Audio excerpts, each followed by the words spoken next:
They laughed when the lawyer handed me a rusted key to a shack, while my stepson popped champagne over a multi-million-dollar empire. I expected to rot in misery on a dirty floor.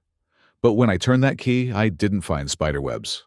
I found a secret my wife had guarded for 20 years and eyes staring from the shadows. You think you know your spouse?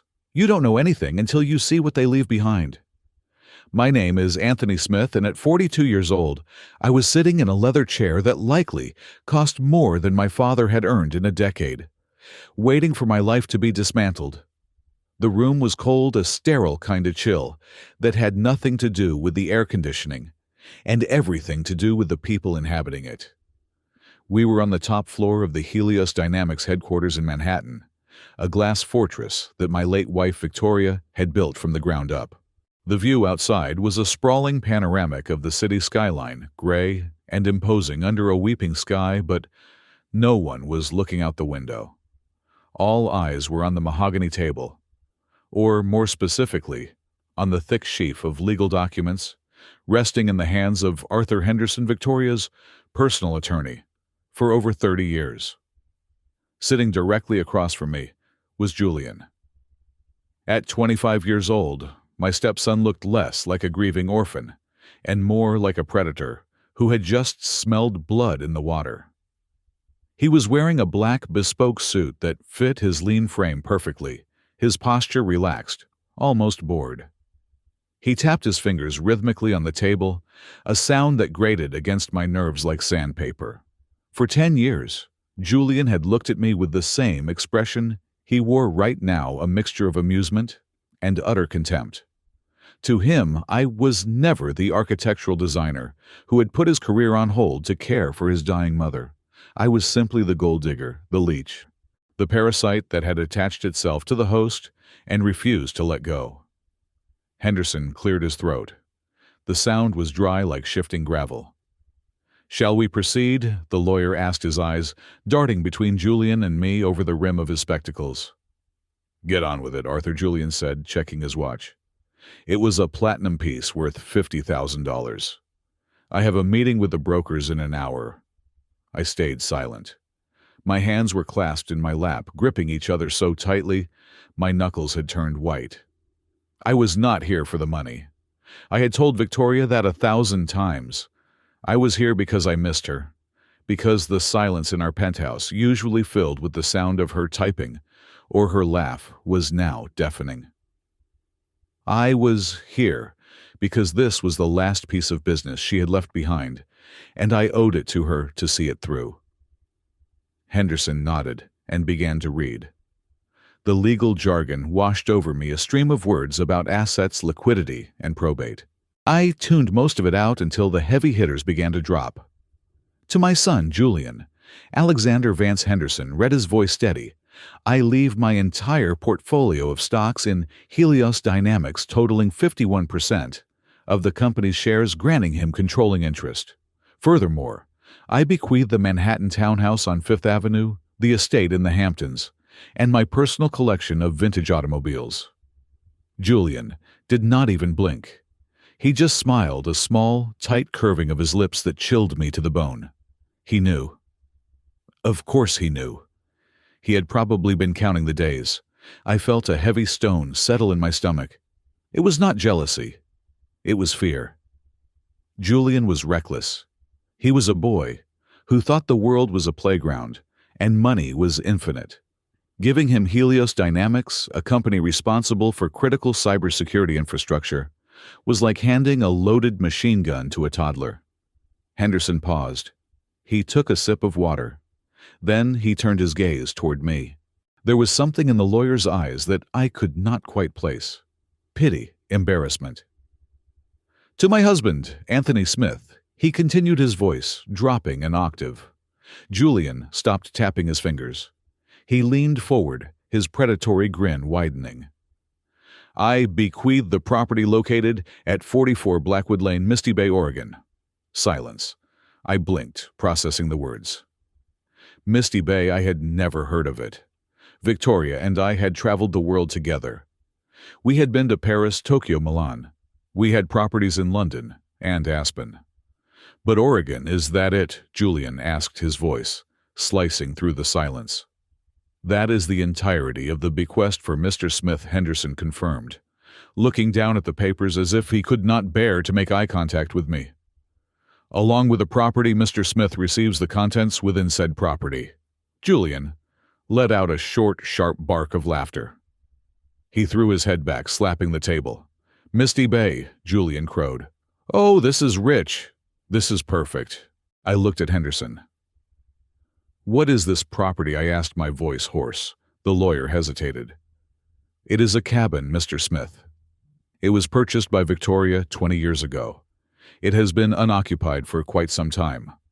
According to the assessment, it is located in a hazard zone near the cliffs. Structurally compromised. No commercial value. A cabin, a rotting shack in the middle of nowhere. Julian stood up, buttoning his jacket. He walked around the table and stopped behind my chair, leaning down so his mouth was close to my ear. You hear that, Tony, he whispered, using the nickname he knew I hated. A hazard zone. No commercial value. Sounds just like you. He straightened up and addressed the room, his voice booming with arrogance. Mom finally figured it out, didn't she? It took her until her deathbed, but she finally realized what you were worth. You spent 10 years pretending to be the doting husband, wiping her brow, pushing her wheelchair, thinking you were earning your keep. You thought you were playing the long game for the jackpot. I stood up slowly. I was 42, but in that moment I felt 80. My legs felt heavy. Julian, I said quietly. That is enough. Is it? Julian countered, stepping into my personal space.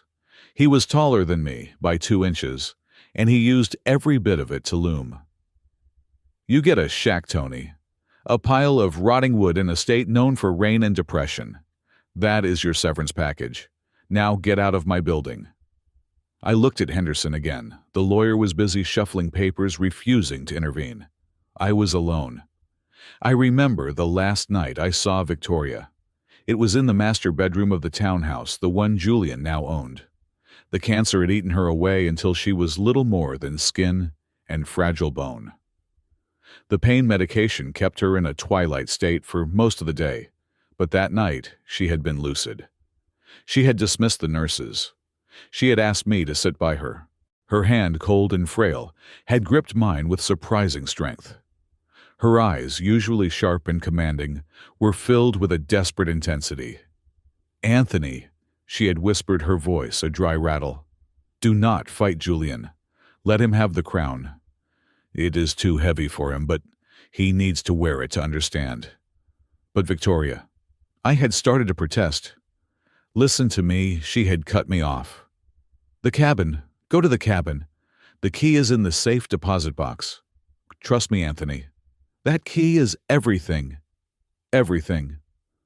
A rotting shack in Oregon was everything. Standing there in the boardroom, surrounded by the smell of expensive leather and the stench of betrayal, I felt a surge of bitterness. Had she been delirious? Or had Julian been right? Was this her final cruel joke?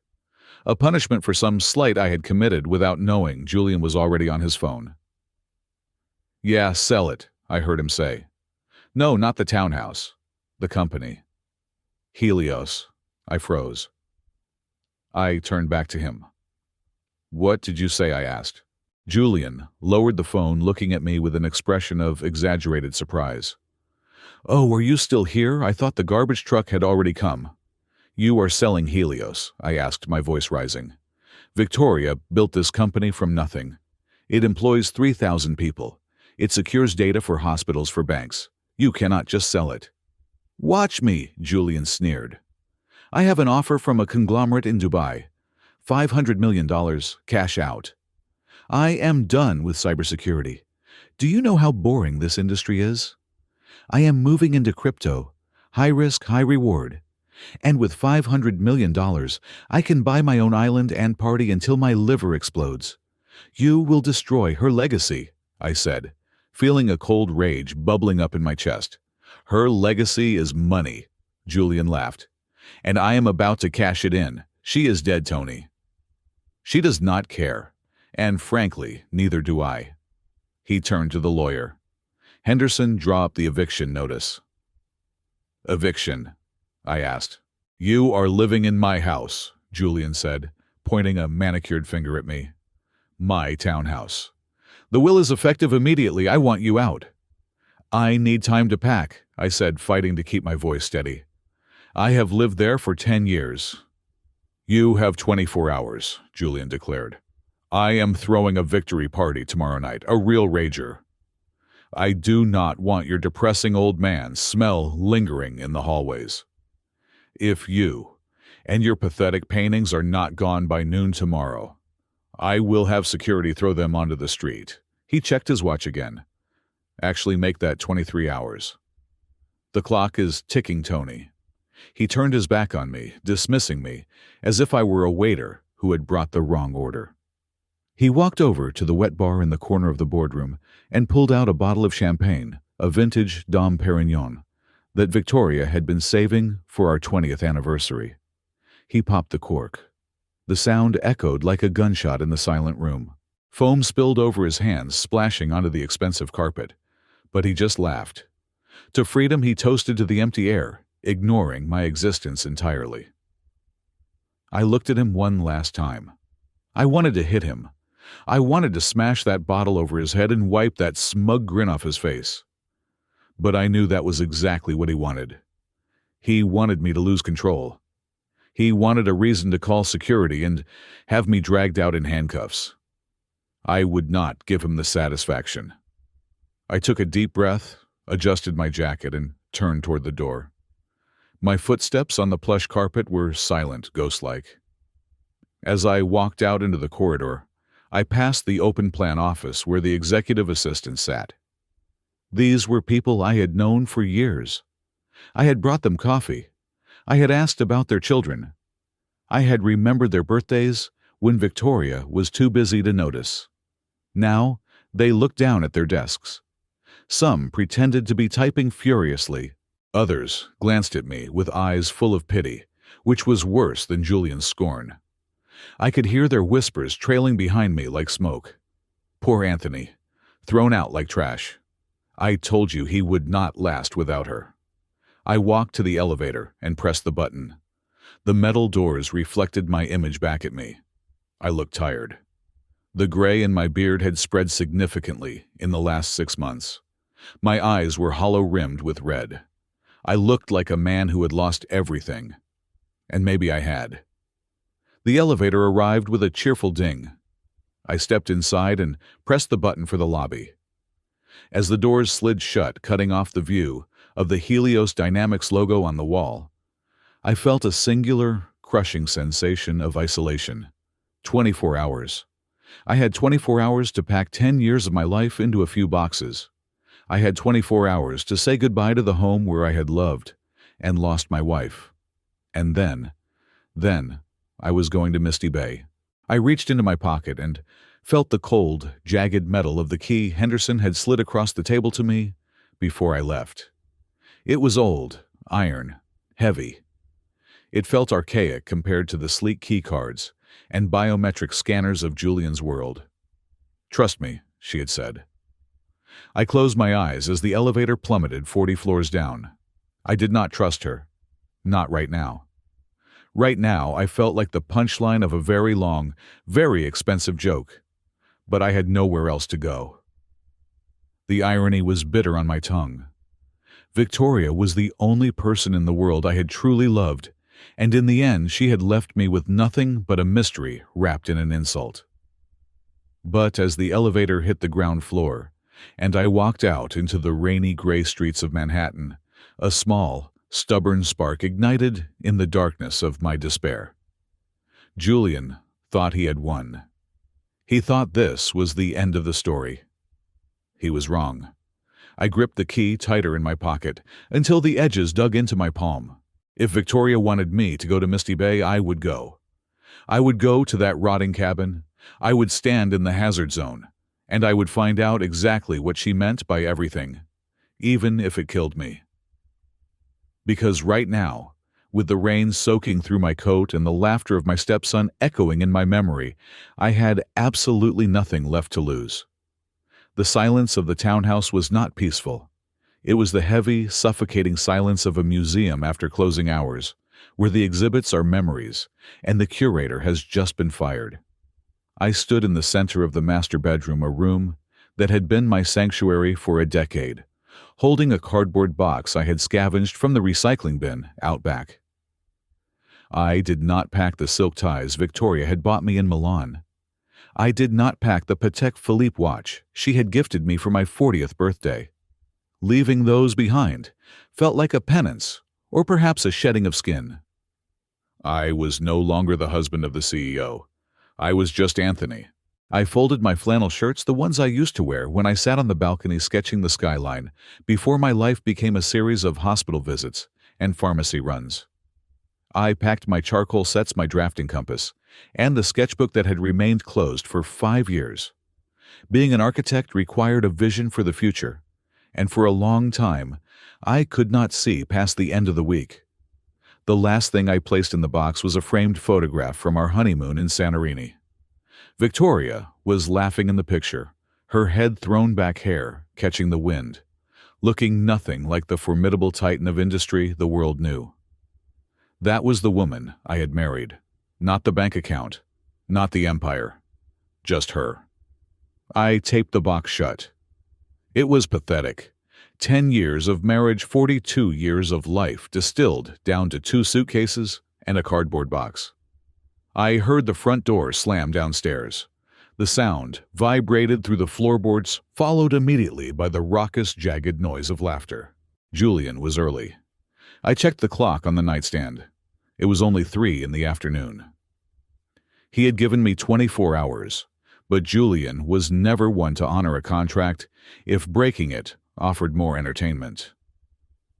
I hoisted the box and grabbed the handles of my suitcases.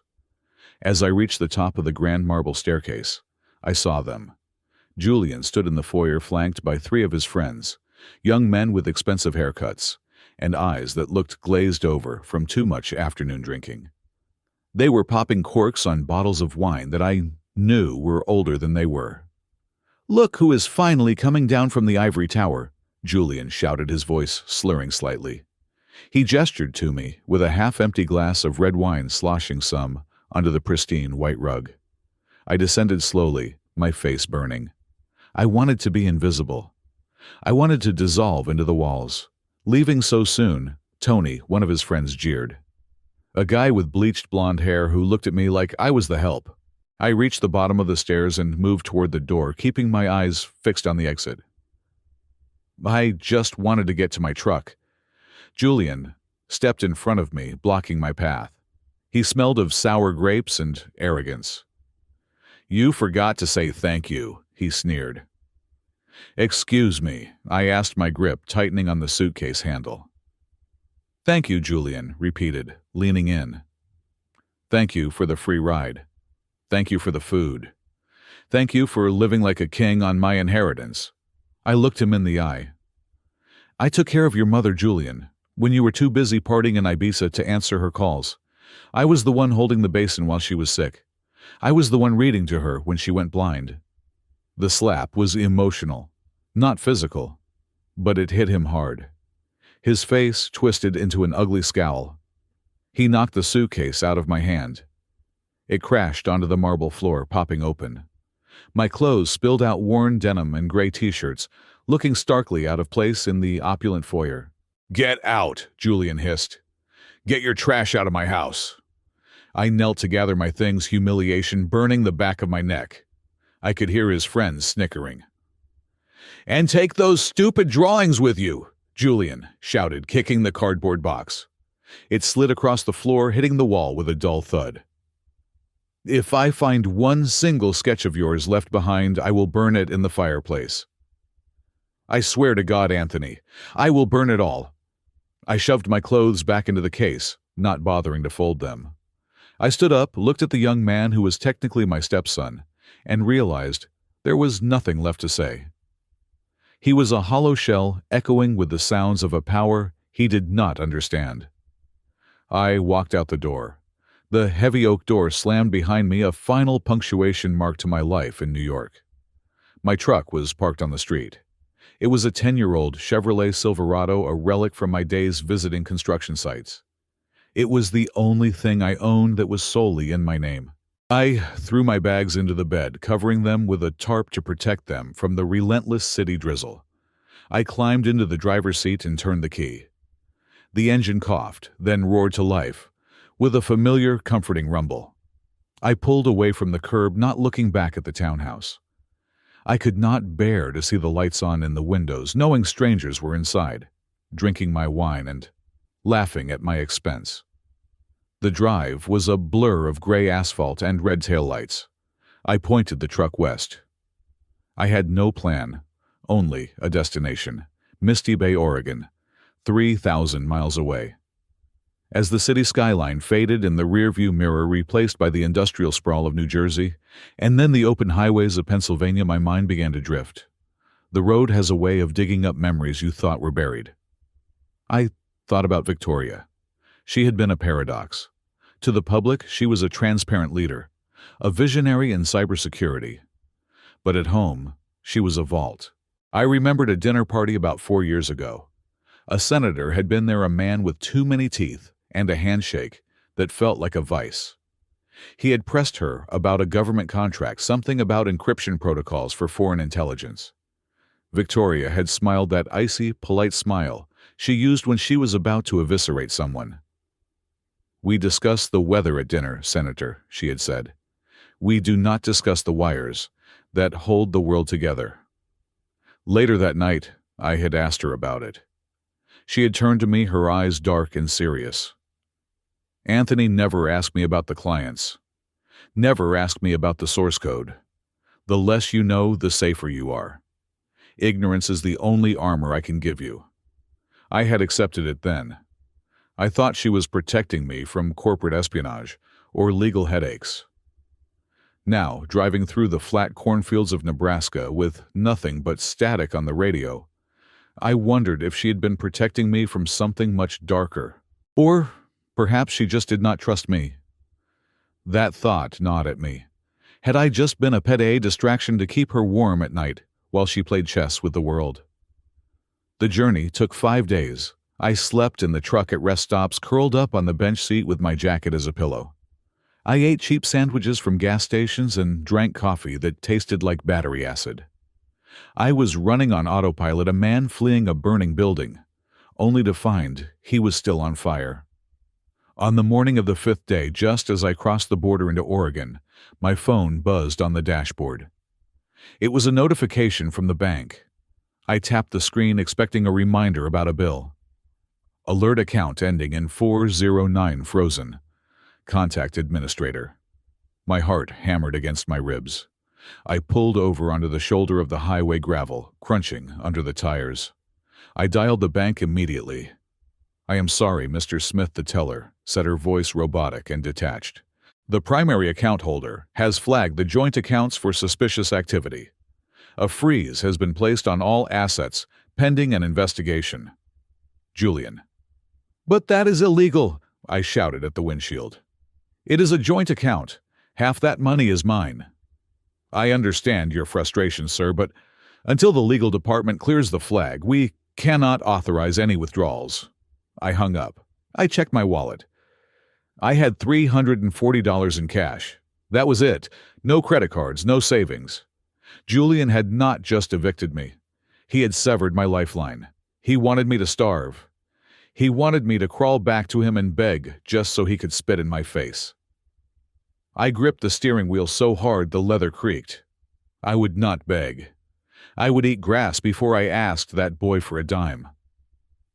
I put the truck back in gear and drove. The landscape changed as I neared the coast. The dry plains gave way to towering pines and jagged rocks.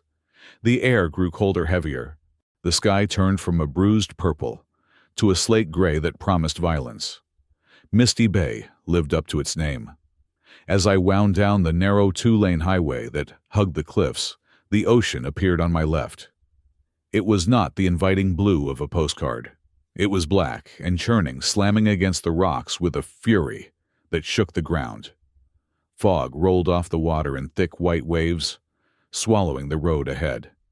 The GPS led me away from the small town center, down a gravel road that looked like it had not been paved since the 1950s.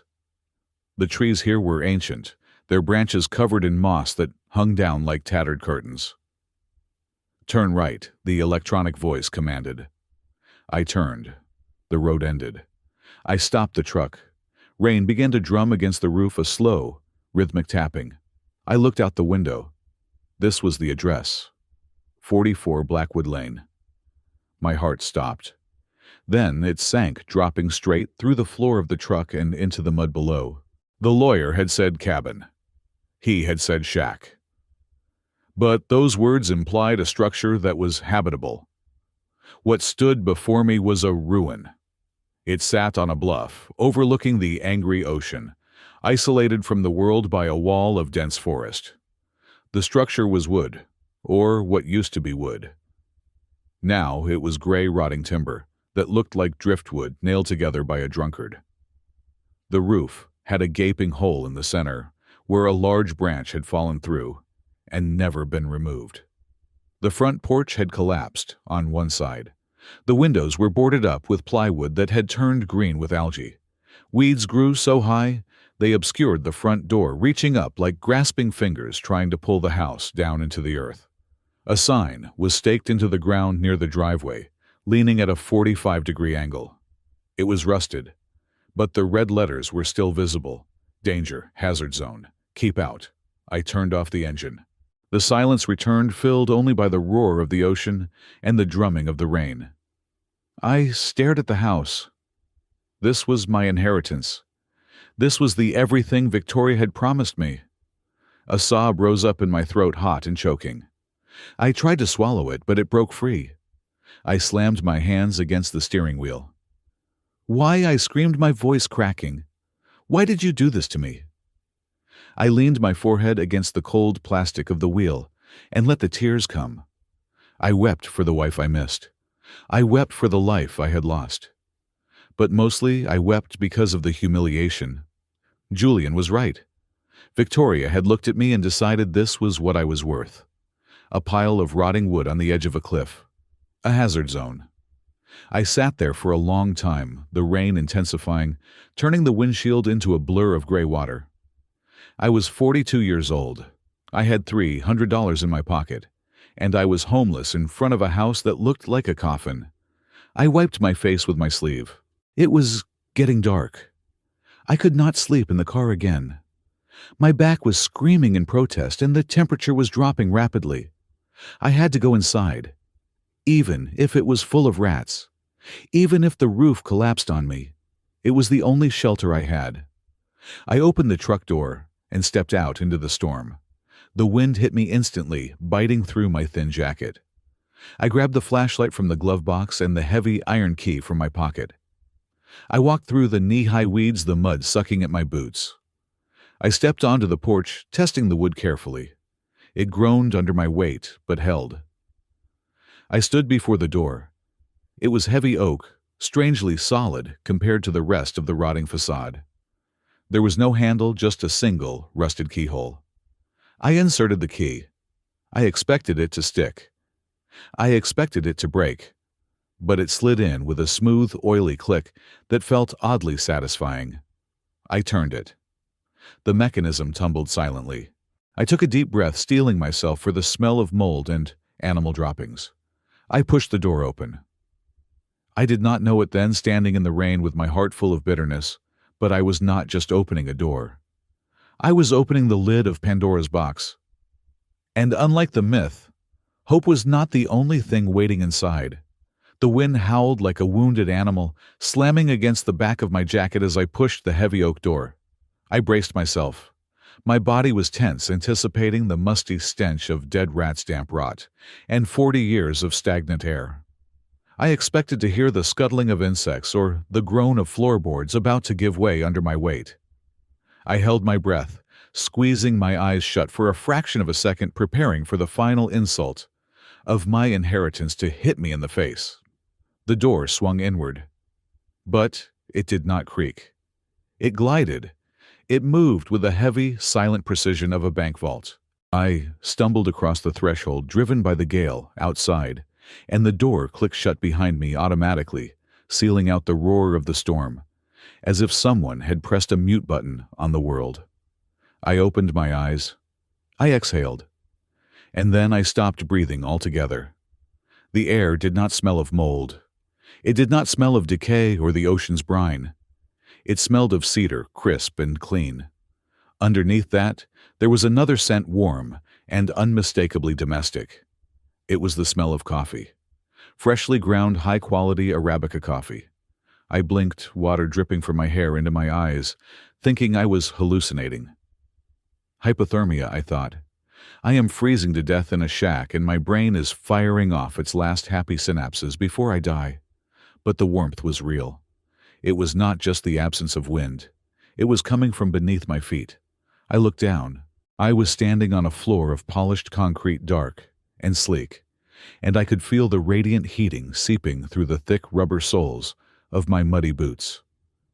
I looked up. My flashlight was still clutched in my hand, but I did not need it. Soft, amber recessed lighting flickered to life along the baseboards, triggered by my motion. This was not a cabin. This was not a shack. The rotting wood exterior I had seen outside was a shell, a facade, a theatrical set piece designed to fool the world. Inside that decaying husk was a structure of glass steel and architectural brilliance that made the penthouses of Manhattan look like cheap motels. I took a tentative step forward, my muddy boots, leaving a trail of desecration on the pristine floor. The interior design was Scandinavian minimalist, the kind of aesthetic I used to admire in design magazines when I was still a practicing architect. The walls were paneled in warm, honey-colored wood that I recognized immediately as treated teak, resistant to moisture and incredibly expensive. The furniture was low profile, wrapped in Italian leather, the color of cognac.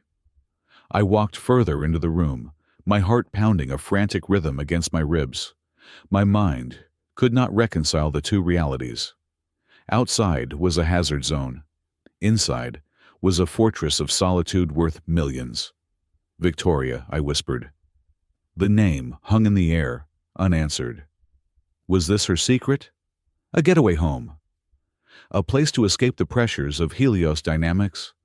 But why hide it inside a ruin? Why let Julian mock me for it? I moved toward the kitchen area. It was separated from the living space by a long island made of a single slab of black granite. The appliances were built in flush with the cabinetry, their brands obscured, but their quality undeniable. And there, sitting on the granite countertop, was the source of the smell. A French press half full of dark liquid, half full of, beside it, a single white ceramic plate. I approached it slowly, like one approaches a wild animal that might bite. On the plate was a meal, a seared salmon fillet, a serving of roasted asparagus, and a mound of wild rice. I reached out a trembling hand and hovered it over the food. Heat radiated from the fish. I jerked my hand back as if I had been burned.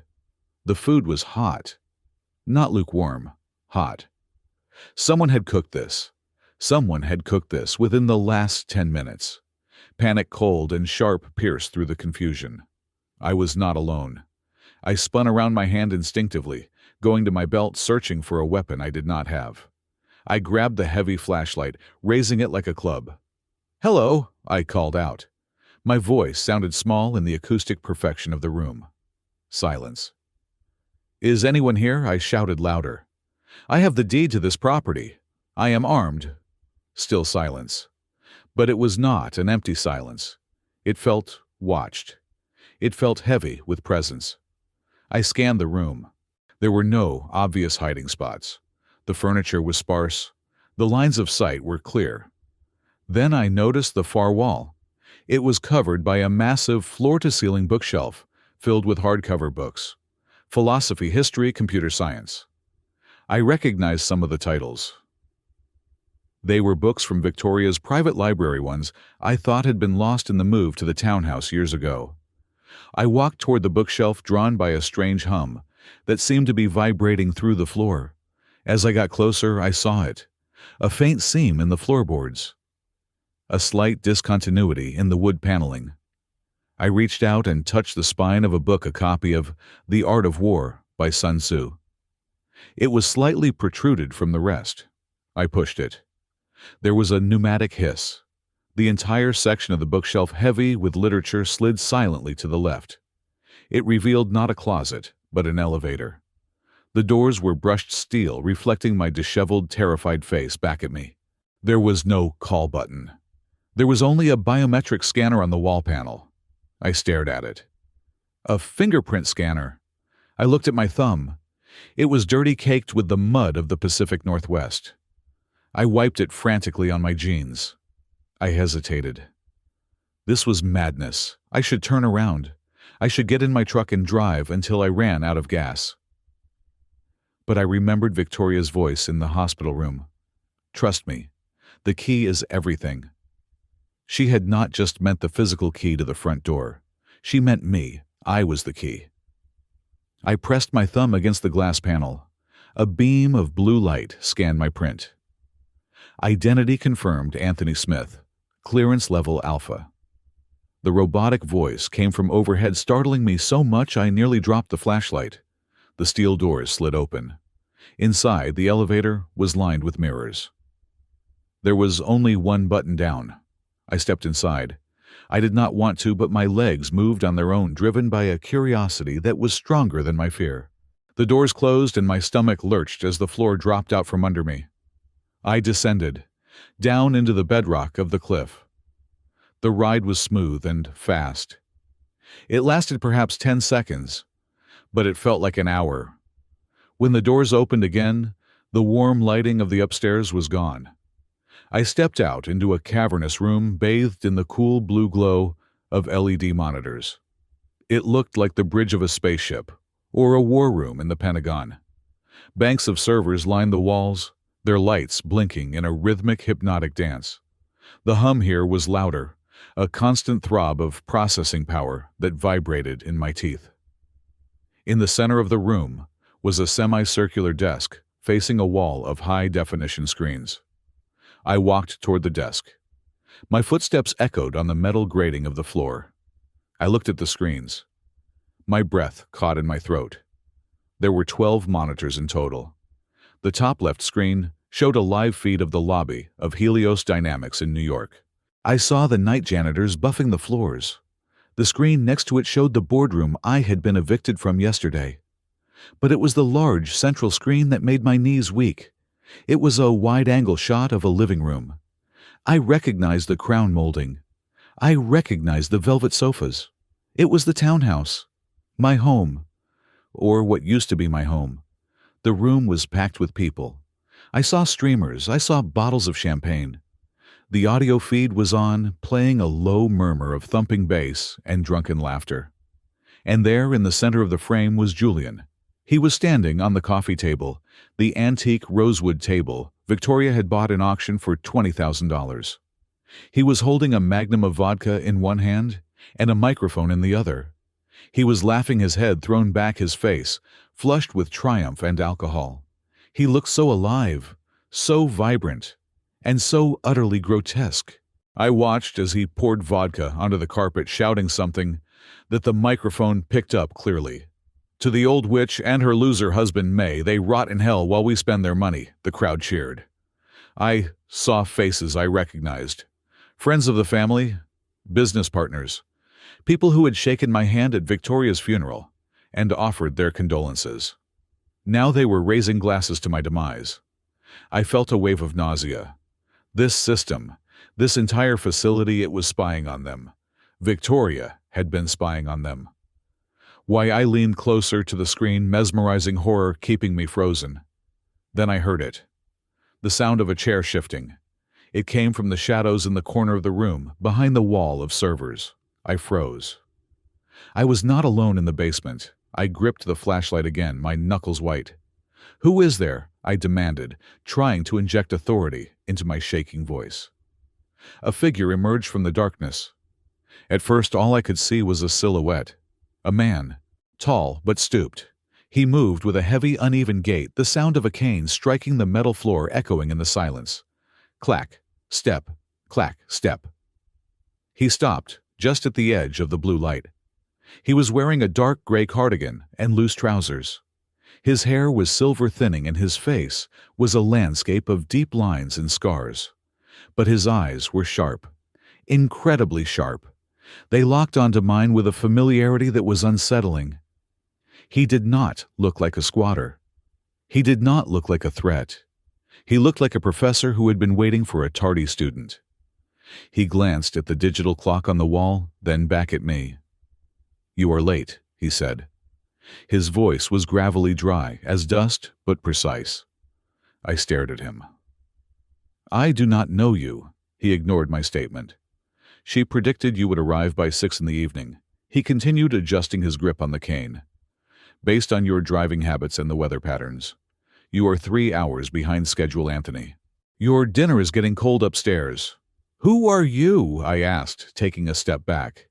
"How do you know my wife?" The man stepped fully into the light. He looked at the screen where Julian was currently dancing on the table. A look of profound disgust crossed his face. "I am the one who built this," he said, gesturing to the wall of screens. "And I am the one who promised her I would keep you alive long enough to use it." He turned his gaze back to me. "My name is Elias, and we have a great deal of work to do before that boy destroys everything she built." I lowered the flashlight. Elias. The name triggered a memory faint and distant. A headline from 5 years ago. A car crash. A memorial service Victoria had attended alone, returning with eyes red from weeping. "But Elias Vance is dead," I whispered. "He died in a pileup on the interstate." The man smiled. It was a cold, humorless expression that did not reach his eyes. "Correction, Anthony. Elias Vance ceased to exist on paper. But as you were discovering, your wife was very good at editing reality." He tapped his cane on the floor. "Now sit down. Stop staring at the ghost. Look at the screen. Look at your son. Because tonight the lesson begins." I looked from the resurrected man to the screen where Julian was king of the ashes. The shock was starting to fade, replaced by a cold, hard clarity. The cabin was a lie. The death was a lie. The only thing that was real was the rage burning in my chest and the terrifying realization that Victoria had left me a weapon, not a home. I pulled out the chair at the desk and sat down. "Where do we start?" I asked. Elias walked over and pressed a single key on the keyboard. The screen showing Julian flickered, and a stream of databank accounts, text messages, emails began to scroll rapidly down the side. "We start," Elias said softly, "by letting him think he has won." I sat in the leather chair, the cool air of the underground server room chilling the sweat on my neck. Across from me stood Elias. Up close, under the unforgiving blue light of the monitors, he looked like a map of a war zone. A jagged scar ran from his left temple, down to his jawline, pulling his lip into a permanent slight sneer. He leaned heavily on a black cane made of carbon fiber, his knuckles white from the pressure. "You are staring," Elias said. His voice was not hostile, just observant. It had the dry, crackling quality of burning leaves. I blinked, forcing myself to look him in the eye. "I attended your funeral," I said. "It was 5 years ago. It was raining." Victoria cried for 3 days. We buried a closed casket. Elias let out a short, sharp sound that might have been a laugh. "You buried 200 pounds of sandbags and some organic matter sourced from a medical donation facility. It was a necessary theater." "Why?" I asked. The word came out breathless. "Why would she do that? Why would you agree to it? Because the alternative was prison, or a bullet in the back of my head." Elias limped over to the main console. He tapped a few keys, and the image of Julian dancing on the table shrank to the corner of the screen. In its place, a complex schematic appeared. It looked like a spiderweb of red and green lines connecting various bank accounts and offshore servers. Victoria did not just save my life, Anthony. She repurposed it. He turned to face me, leaning back against the desk. 5 years ago, I discovered something rotting at the core of Helios Dynamics. I was the chief information security officer. It was my job to find leaks. But I found a flood. Someone was siphoning proprietary algorithms and selling them on the dark web. Someone was bypassing our encryption to launder money for a group called the Syndicate. I frowned. The Syndicate. It sounds like a bad movie villain. Elias did not smile. They are very real. They are an international crime ring specializing in high-stakes gambling, extortion, and cyber arms dealing. And they had a mole inside Helios, who I asked, though a cold dread was already settling in my stomach. Elias pointed a long, bony finger at the small window showing the party in New York. Your stepson. No, I shook my head instinctively. Julian is a lot of things. He is spoiled, he is arrogant, he is lazy. But he is not a criminal mastermind. He can barely tie his own shoes without an assistant. That is exactly why he was the perfect mule, Elias said. He did not need to be smart. He just needed to be greedy. And Julian has a hole in his soul that no amount of money can fill. Elias typed another command. A new window popped up. It was a dossier. Mugshots, surveillance photos, and scanned casino markers. Victoria knew, Elias continued. I brought the evidence to her 5 years ago. She was devastated. She wanted to turn him in. But she is a mother. Or she was. She could not bear to see her 20-year-old son go to federal prison for 30 years. So she faked your death. She had to. The syndicate found out that I was tracking them. They put a contract on my life. Victoria staged the car accident to get me off the grid. She moved me here to this bunker. This was never a vacation home, Anthony. This is a fortress. This is Project Omega. Project Omega, I repeated.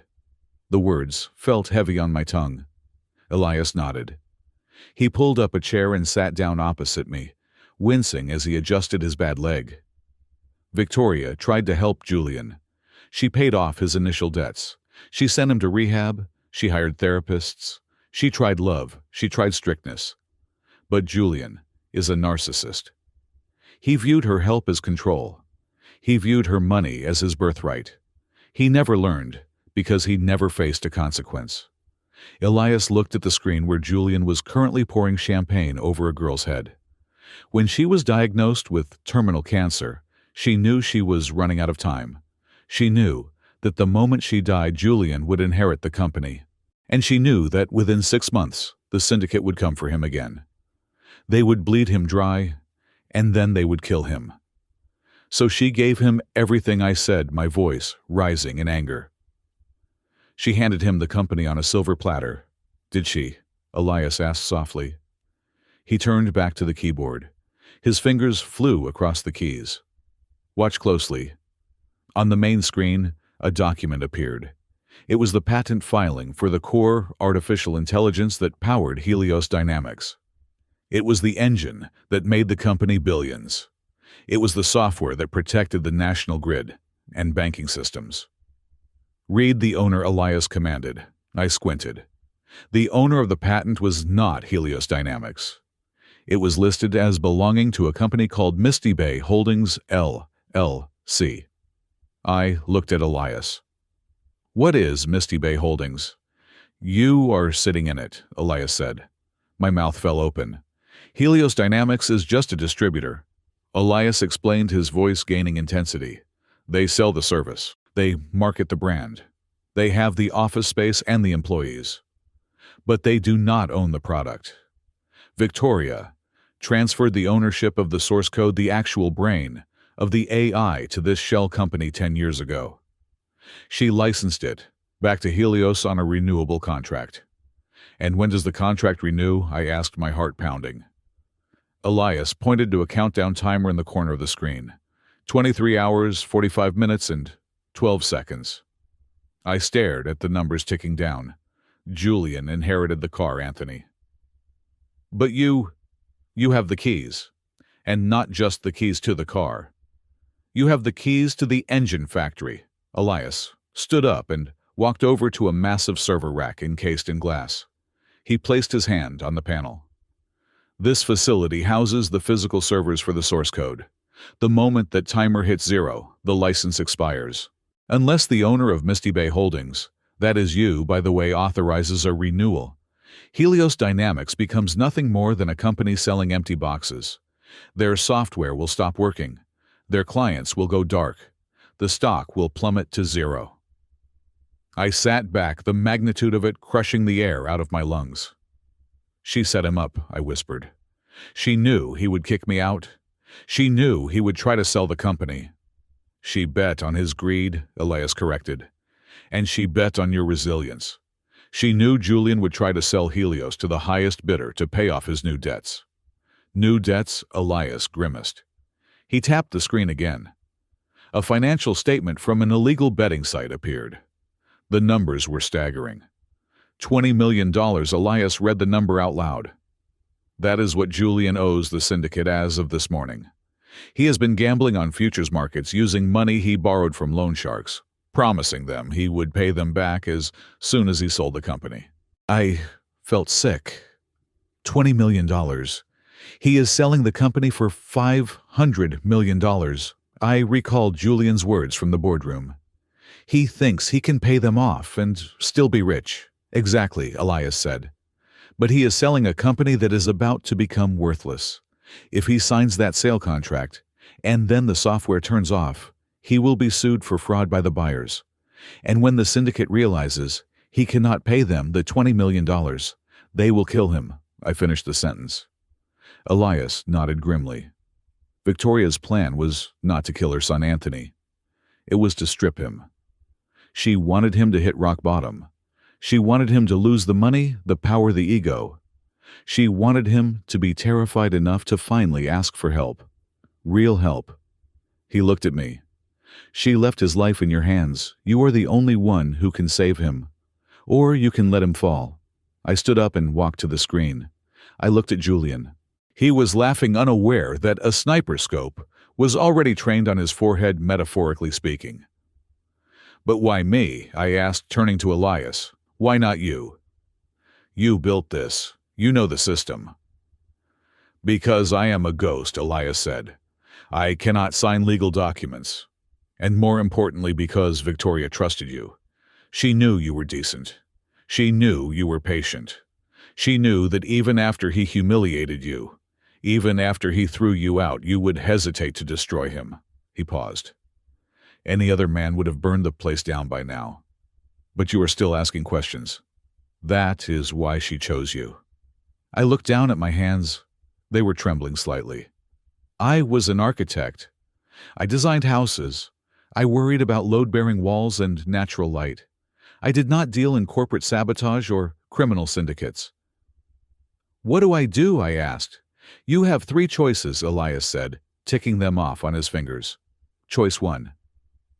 You do nothing. The license expires tomorrow. Helios crashes. Julian is destroyed. The syndicate likely murders him within a week. You sell the code to a third party and become a billionaire.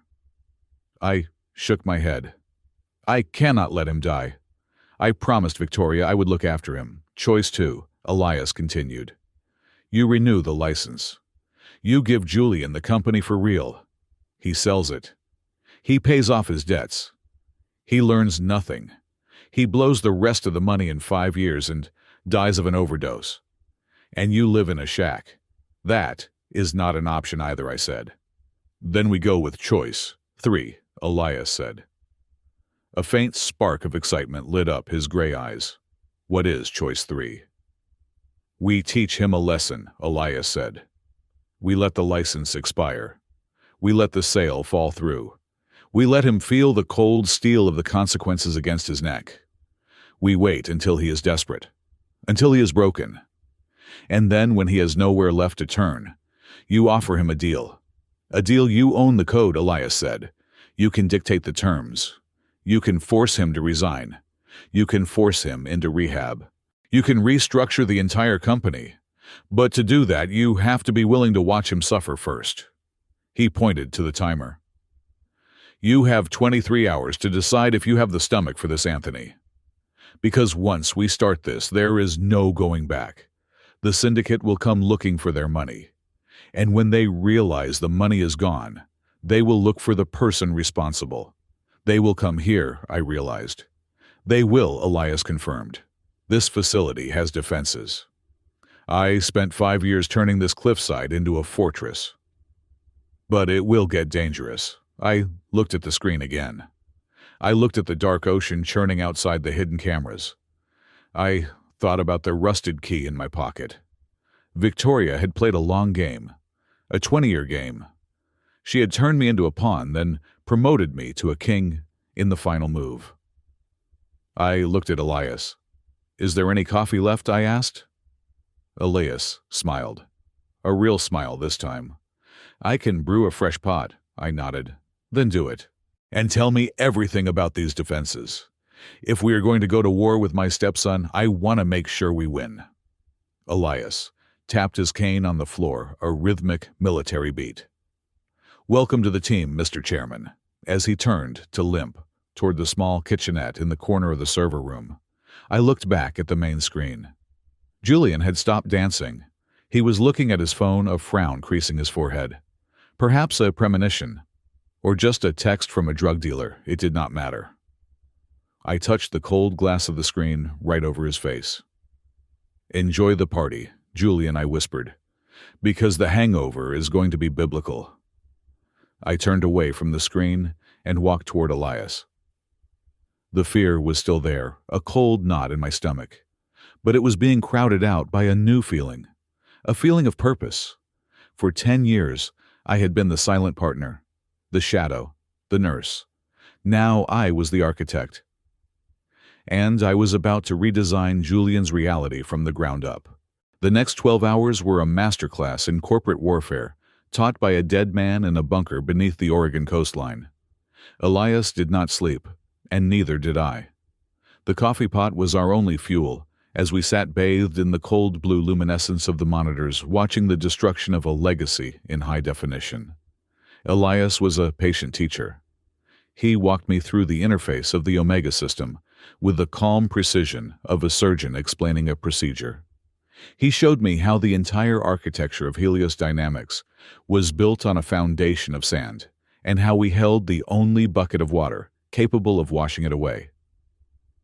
The interface was deceptively simple. It was a single dashboard with a master control switch labeled Simply License Renewal. Currently, the switch was set to automatic. The countdown timer next to it read 11 hours, 43 minutes, and 10 seconds. "All you have to do," Elias said, his voice raspy from disuse, "is toggle that switch to manual. When the clock hits 0, the system will query the server for a renewal authorization. If it does not receive one from you personally, the kill switch engages." And then, what I asked, staring at the digital toggle that could wipe out billions of dollars. "Then the lights go out," Elias replied. "Not the literal lights. The data, the encryption keys, the access protocols. Every computer at Helios becomes a useless brick. The client data becomes inaccessible. The firewall drops but simultaneously locks down all internal routing. It is a digital coma." I looked at the screen showing the New York office. It was morning there now. The janitors had left, and the early risers were trickling in. I saw faces I knew, people I had shared elevators with. They had no idea that the floor was about to drop out from under them. "Toggle the switch, Anthony," Elias said softly. I reached out. My finger hovered over the mouse. This was it. This was the point of no return. I clicked. The status changed from green to amber. Manual override engaged. The trap was set. Now we just had to wait for the prey to step into it. We spent the morning watching Julian. If I had any lingering doubts about what we were doing, Julian erased them within the first hour of the business day. He did not go into the office to work. He went in to liquidate. Through the cameras in the executive suite, I watched him pace around Victoria's office. He had already removed her paintings, the abstract expressionist pieces she loved, and replaced them with gaudy modern prints that looked like they belonged in a nightclub bathroom. He called in the senior staff, one by one. I watched as he fired the chief financial officer, a woman named Sarah, who had been with Victoria since the garage days. "You are redundant," Julian told her, not even looking up from his phone. "The new buyers have their own finance team. Pack your desk. You have 20 minutes. I saw Sarah crying as she left the office. Julian just laughed and texted someone. "He is clearing the deck," Elias observed, his face grim. "He wants to minimize overhead to make the balance sheet look prettier for the sale this afternoon. He is firing the people who built the company so he can squeeze a few more million out of the deal." By noon, the atmosphere in the New York office was toxic. Word had spread. People were huddled in cubicles, whispering, terrified for their livelihoods. Meanwhile, Julian was ordering a catered lunch of lobster and champagne for the board members of Apex Corp, the rival firm that had agreed to buy Helios. The sale was scheduled for 2 in the afternoon. At 1:30, the buyers arrived. Leading them was a man named Richard Sterling, a corporate shark known for stripping companies for parts. I knew him by reputation. He had tried to buy Victoria out 3 times in the past. She had always refused, calling him a vulture in a bespoke suit. Now her son was welcoming the vulture with open arms. I watched on the central monitor as they gathered in the main conference room, the same room where Julian had evicted me just yesterday. The table was set. The contracts were stacked in neat piles. Julian looked manic. He was sweating despite the climate control. His leg was bouncing under the table. I knew why. Elias had hacked into his phone again. The syndicate had sent him a text message 10 minutes ago. It was a photo. A picture of Julian walking into the building that morning, taken from a sniper's vantage point across the street. The caption read, "The clock is ticking, little prince." Midnight. Julian needed that signature.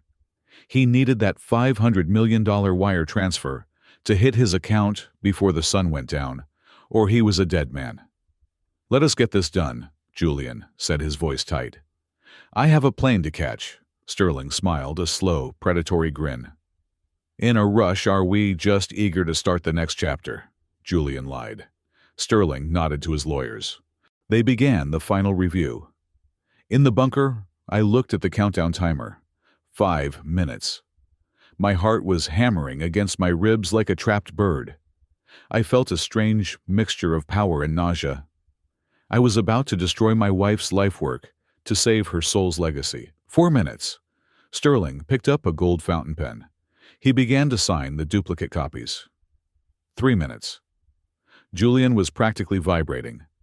He gripped his own pen so hard, I thought it would snap. 2 minutes. Sterling finished the copies. He pushed the main contract toward Julian. 1 minute. "Sign here and here," Sterling said. "And Helios is ours." Julian uncapped his pen. He looked at the paper as if it were a holy scripture. 30 seconds. He signed his name. Julian Alexander Vance. "Now the transfer," Julian said, pushing the paper back. Sterling pulled out a tablet. He tapped in the authorization code for the wire transfer. Initiating transfer of $500 million. 10 seconds. The progress bar on Sterling's tablet began to fill. 5, 4, 3, 2, 1, 0. In the bunker, the screen flashed red. License expired. In New York, chaos erupted. It started with a sound, a low, synchronized hum as the servers in the building powered down simultaneously. Then, the lights flickered. On the conference room wall, the massive screen displaying the company's real-time stock value and server status suddenly went black. A second later, bright red text appeared on every screen in the building, from the receptionist's iPad to the massive monitor in the boardroom. System failure. Critical error. Core license missing. Contact administrator. "What is this?" Sterling asked, freezing, with his finger hovering over the final confirm button on the tablet. Julian looked around, panic flaring in his eyes. "I do not know. A glitch. It is just a glitch." Then Sterling's tablet beeped. "Error. Unable to verify assets. Transaction cancelled." "No," Julian screamed, standing up. No, try it again. The door to the conference room burst open. It was the head of IT, a young man named Kevin, looking pale and terrified.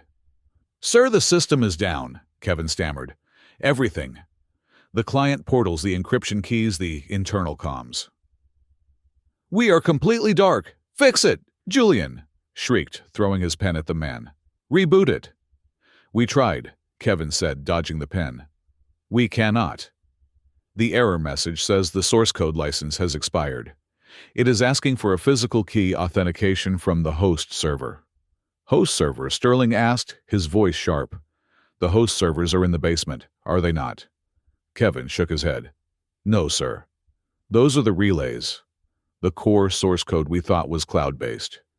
But the system is tracing the handshake request to a remote physical location." "Where?" Julian demanded. "Where is the location?" Kevin looked at his phone, reading the IP trace. "It is coming from a private server in Oregon, a place called Misty Bay." The color drained from Julian's face. He collapsed back into his chair as if his strings had been cut. "Misty Bay," he whispered. Sterling stood up. He put his tablet away. He capped his gold pen. "You are trying to sell me a hollow shell," Julian Sterling said, his voice ice cold. "You do not own the IP." "I do," Julian pleaded. "I own 51%. You own the furniture," Sterling corrected. "You do not own the tech. And without the tech, this company is worth less than the suit you are wearing." Sterling turned to his lawyers. "We are leaving." "Wait!" Julian lunged across the table, grabbing Sterling's sleeve. "I can fix this. Give me an hour." Sterling shook him off with a look of utter disgust. "You have 5 minutes before I call the SEC and report you for fraud." Sterling walked out. The lawyers followed. Julian was left alone in the silent boardroom, surrounded by red screens, blinking fatal error. I watched him. He was trembling. He pulled out his phone. He dialed a number. On the screen, I saw him shouting at someone, likely the bank or another IT specialist, but no one could help him. The realization was dawning on him. The old man he had kicked out, the rotting cabin, the hazard zone. He knew. Suddenly, his phone buzzed. Julian looked at it. He dropped the phone on the table as if it were a live grenade. Elias zoomed in on the phone screen. It was a new message from the syndicate. "Deal fell through. We saw the news. You have 24 hours to pay the full $20 million plus $5 million in interest for the inconvenience, or we start sending you pieces of yourself." Julian put his head in his hands and began to sob. It was a pathetic, gasping sound. I sat back in my chair in the bunker. I felt drained. I expected to feel triumphant. I expected to feel the rush of revenge. But I just felt sad. I was watching a boy realize that the world does not care about his last name. Elias stood up. He walked over to a safe built into the wall of the bunker. He keyed in a combination, and the heavy steel door swung open. He pulled out a thick, cream-colored envelope sealed with red wax. "This is for you," Elias said, handing it to me. "Victoria told me to give this to you only when the trap was sprung." I took the envelope. My name was written on the front in her elegant, sweeping handwriting. "Anthony." I tore it open. Inside was a single sheet of stationery.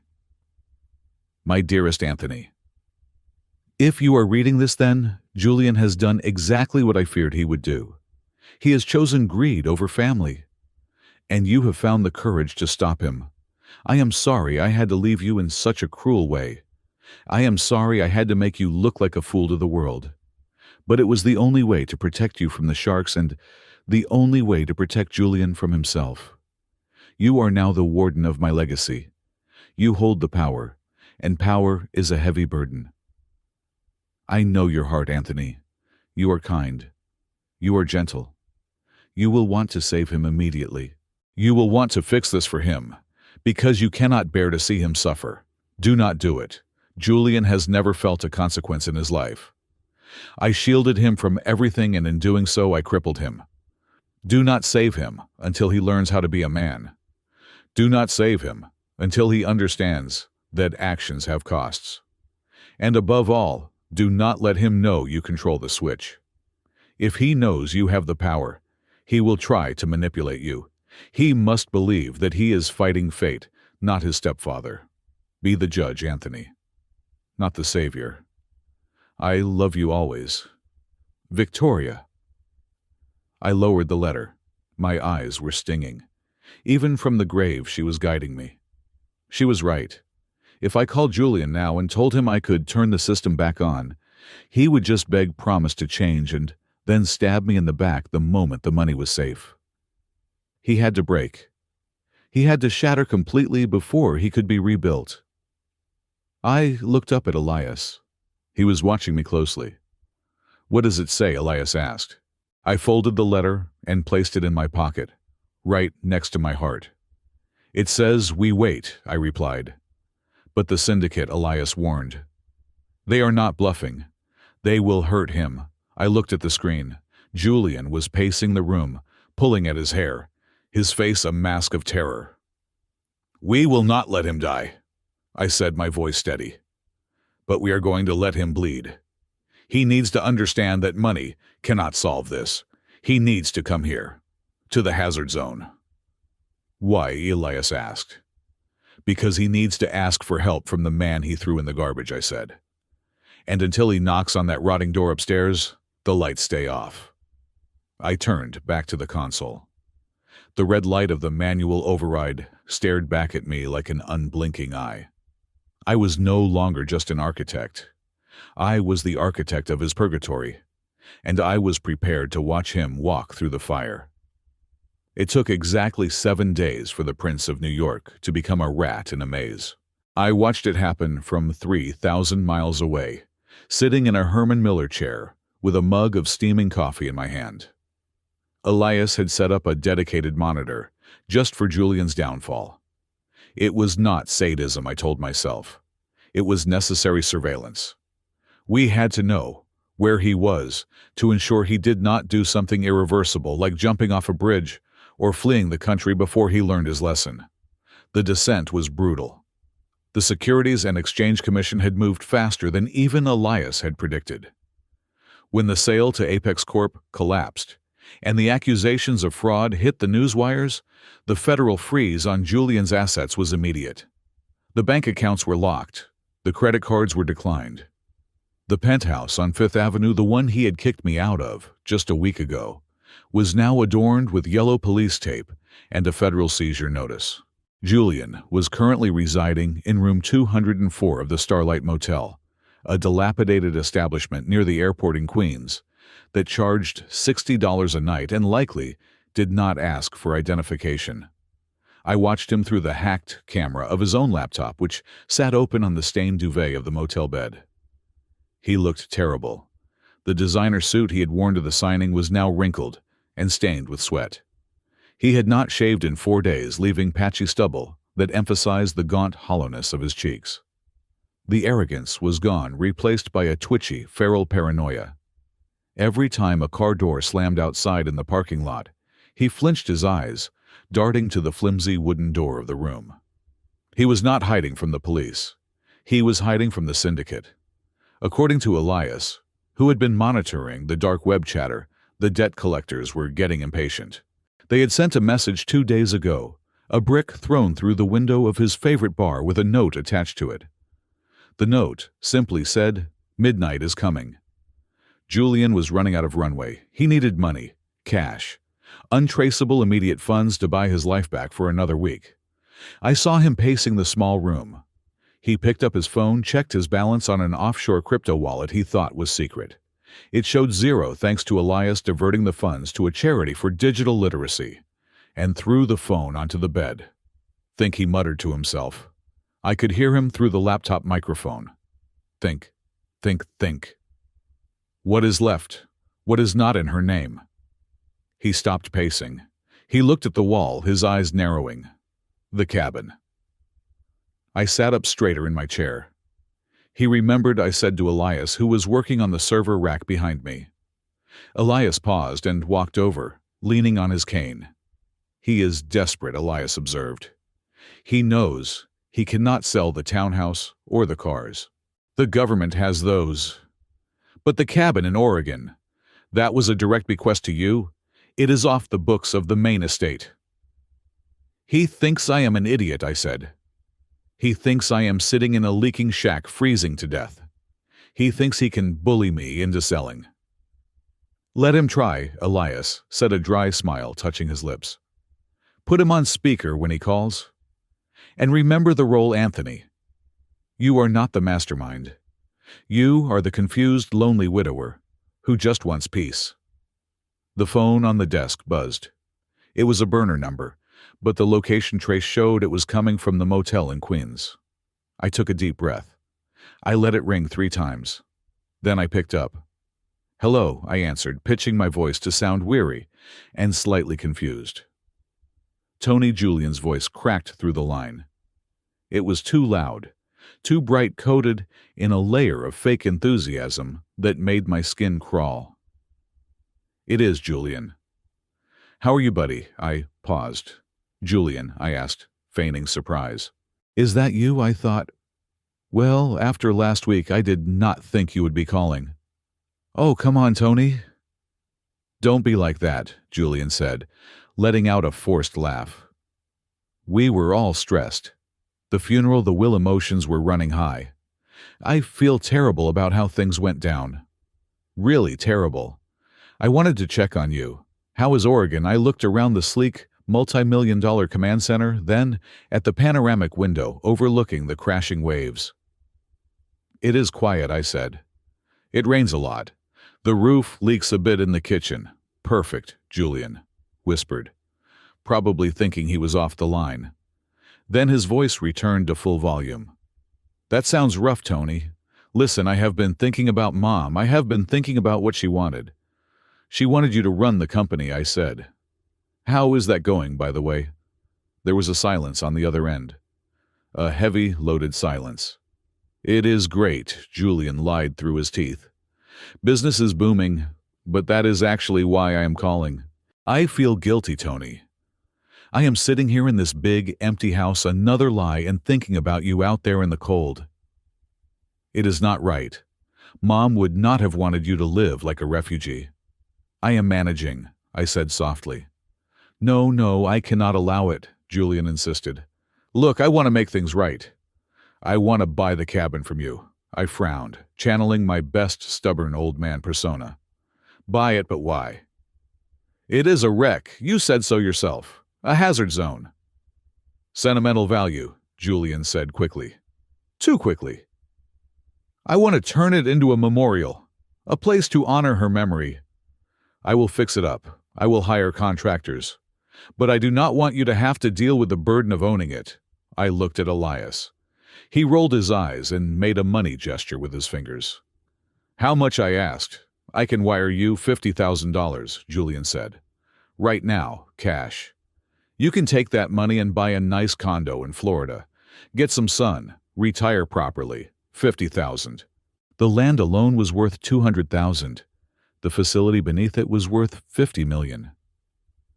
I do not know Julian, I said slowly.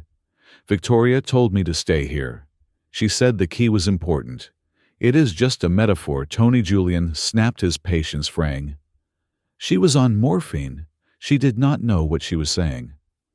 Look, $50,000 is a lot of money for a guy in your position. Do you really want to spend the winter fighting raccoons and black mold? I tapped my finger on the desk. I think I will stay, I said firmly. The air is good for my lungs. And I have started painting again. I think Victoria would like that. $75,000, Julian countered, his voice rising in pitch. That is my final offer. It is not about the money, son. Don't call me son, Julian screamed. The mask fell off completely. The syrup was gone, replaced by pure, unadulterated venom. You stupid, stubborn old parasite. Do you have any idea what is happening? I am offering you a lifeline. Take the money and sign the deed over to me.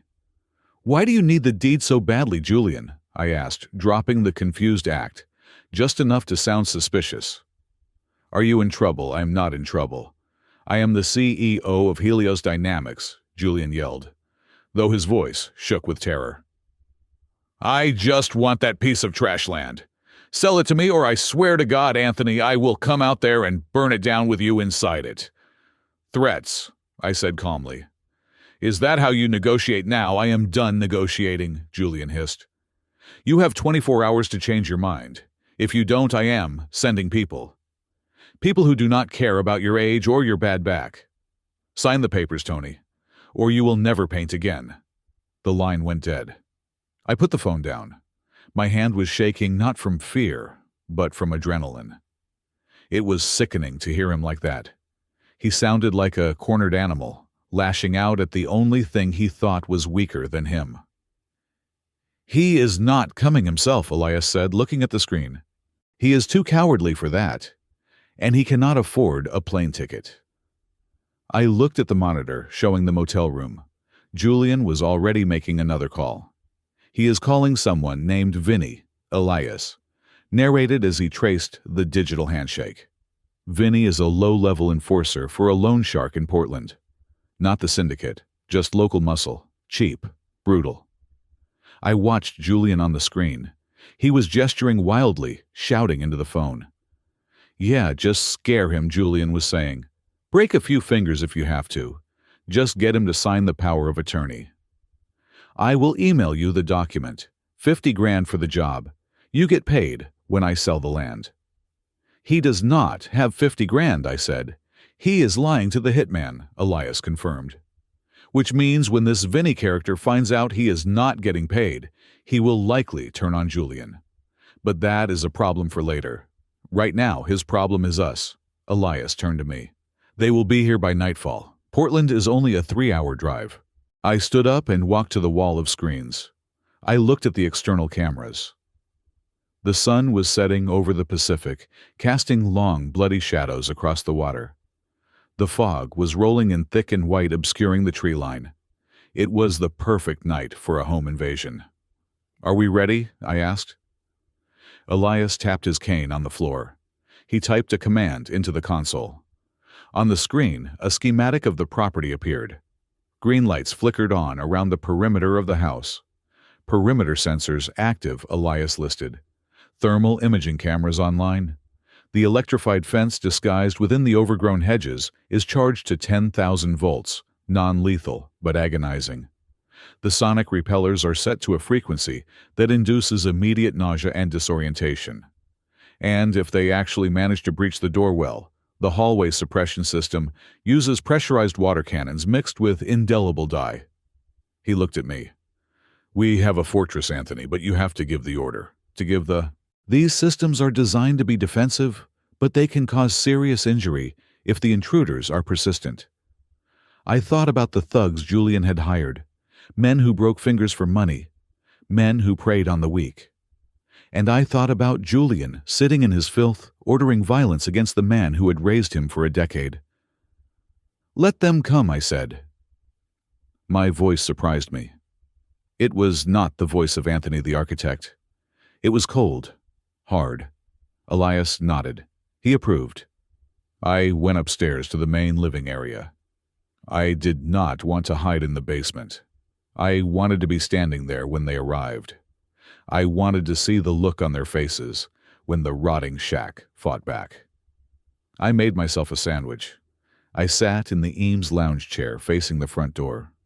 I placed the remote control for the security system on the side table, right next to my glass of water. Outside, the wind picked up. The rain began to slash against the windows.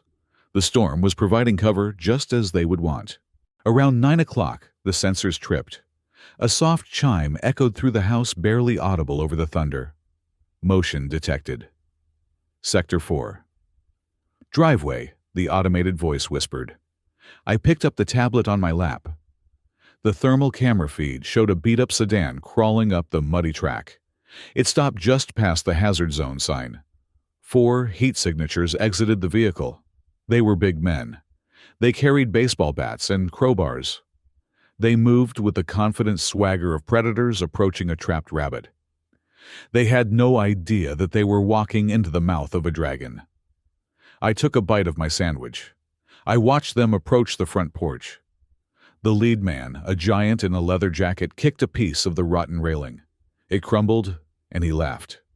I could hear them now, their voices muffled by the storm, but audible through the hidden microphones. "Easy money, boys," the leader said. "Just an old geezer. Grab him, smack him around, get the signature, and we are back in the city for beers." They stepped onto the porch. I tapped the screen on my tablet. "Phase 1, I whispered. Outside, the world exploded into light. 4 high-intensity floodlights concealed in the eaves of the roof, and the surrounding trees snapped on simultaneously. They were brighter than stadium lights, blindingly white, turning the dark night into a washed-out, painful noon. The men screamed, shielding their eyes. They stumbled back, disoriented. "What the hell?" one of them yelled. "Police," another panicked. "No blue lights," the leader shouted, trying to squint through the glare. "Just sensor lights, break them." He swung his bat at the nearest light fixture. "Bad move."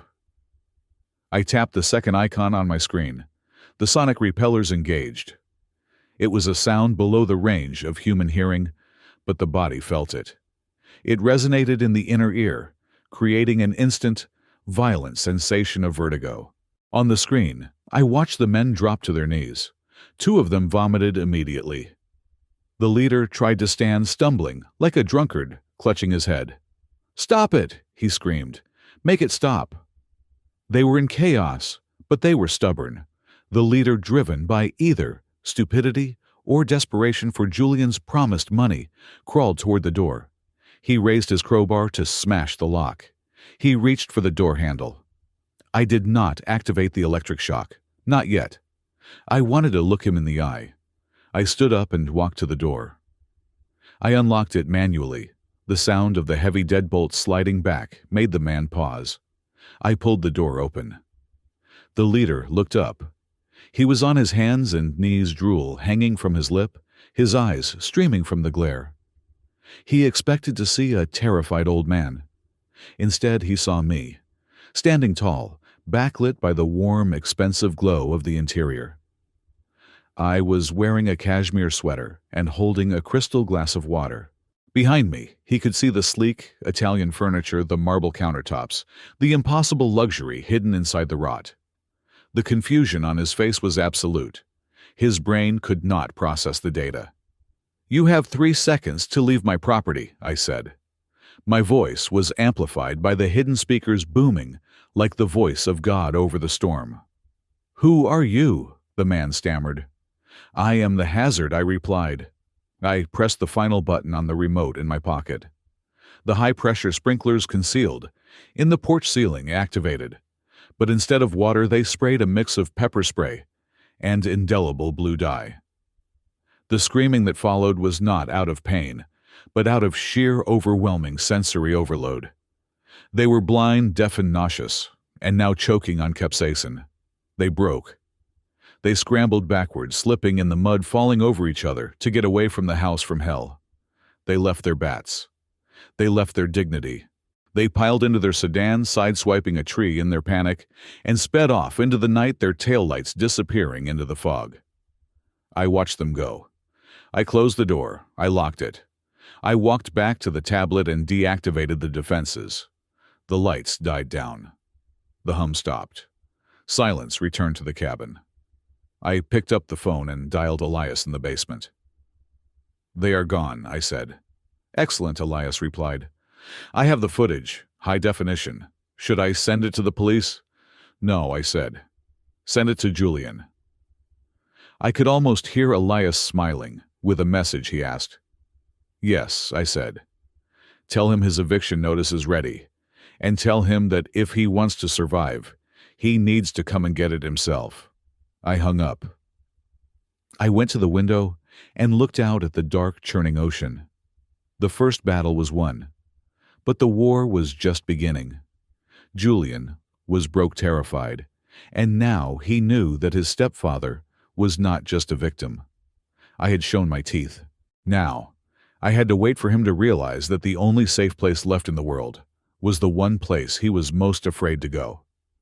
The storm that hit Misty Bay that night was biblical. It was as if the Pacific Ocean had decided to reclaim the coastline, hurling waves against the cliffs with a violence that shook the bedrock beneath the cabin. The wind screamed through the Douglas firs, snapping branches and hurling them against the rotting plywood of the exterior walls like javelins. Inside, however, the silence was absolute. I sat in the living room, the lights dimmed to a warm amber glow. I was not painting. I was not reading. I was watching the thermal feed on the tablet, resting on my knee. Beside me, Elias sat with the stillness of a gargoyle, his fingers hovering over a console he had brought up from the basement. "They are crossing the perimeter." Elias said, his voice flat and devoid of emotion. I looked at the screen. Through the digital grain of the night vision camera, I saw a vehicle crawling up the muddy track. It was not the sedan from the previous scout. It was a black van, heavy, and rusted, its headlights cutting through the driving rain like yellow daggers. It stopped at the hazard sign. The doors slid open. 5 heat signatures spilled out into the mud. 4 of them were large, moving with the aggressive, jerky motions of men who were used to violence but hated the rain. They carried heavy objects. Sledgehammers, I realized. They were not here to intimidate. They were here to break in. The 5th figure was smaller. He was huddled in a trench coat that was far too expensive for this weather, slipping and sliding in the muck as he tried to keep up. Julian. He had come personally. Desperation had driven him out of his motel room and into the storm. He needed to see me sign that paper. He needed to physically wrestle the deed from my hands before the sun came up. I felt a pang of pity, sharp and cold, but I pushed it down. This was the crucible Victoria had designed. I could not pull him out of the fire yet. "Wait for them to breach the porch," I said. The group tramped through the knee-high weeds. I could hear them now, their shouts muffled by the wind, but audible through the exterior microphones. "Open the door," one of the thugs screamed, slamming a sledgehammer against the railing. "Open it or we take the wall down." Julian stood behind them, shivering violently. "Just break the lock," he shouted, his voice cracking. "Get inside and grab him. Hurry up." They stepped onto the porch. The wood groaned under their combined weight. The leader, a brute of a man with a shaved head, raised his sledgehammer. He swung it at the heavy oak door with enough force to shatter bone. It bounced off. The door was reinforced with a core of ballistic steel. The impact vibrated through the frame, but the wood did not splinter. "What the hell?" the leader grunted. "It is like hitting a tank. Hit it again," Julian shrieked. "Do not stop, now, Elias," I whispered. Elias pressed a single red button on his console. The world outside turned white. The floodlights did not just turn on. They exploded into existence. 10,000 lumens of strobing military-grade LED light assaulted the porch from every angle. It was a disorientation weapon, designed to overload the optic nerve and induce immediate vertigo. I watched on the screen as the men threw their hands up, dropping their weapons. They staggered back, blinded, screaming curses into the storm. My eyes. One of them yelled, stumbling into the railing. "I cannot see." Then came the sound. Elias activated the acoustic denial system.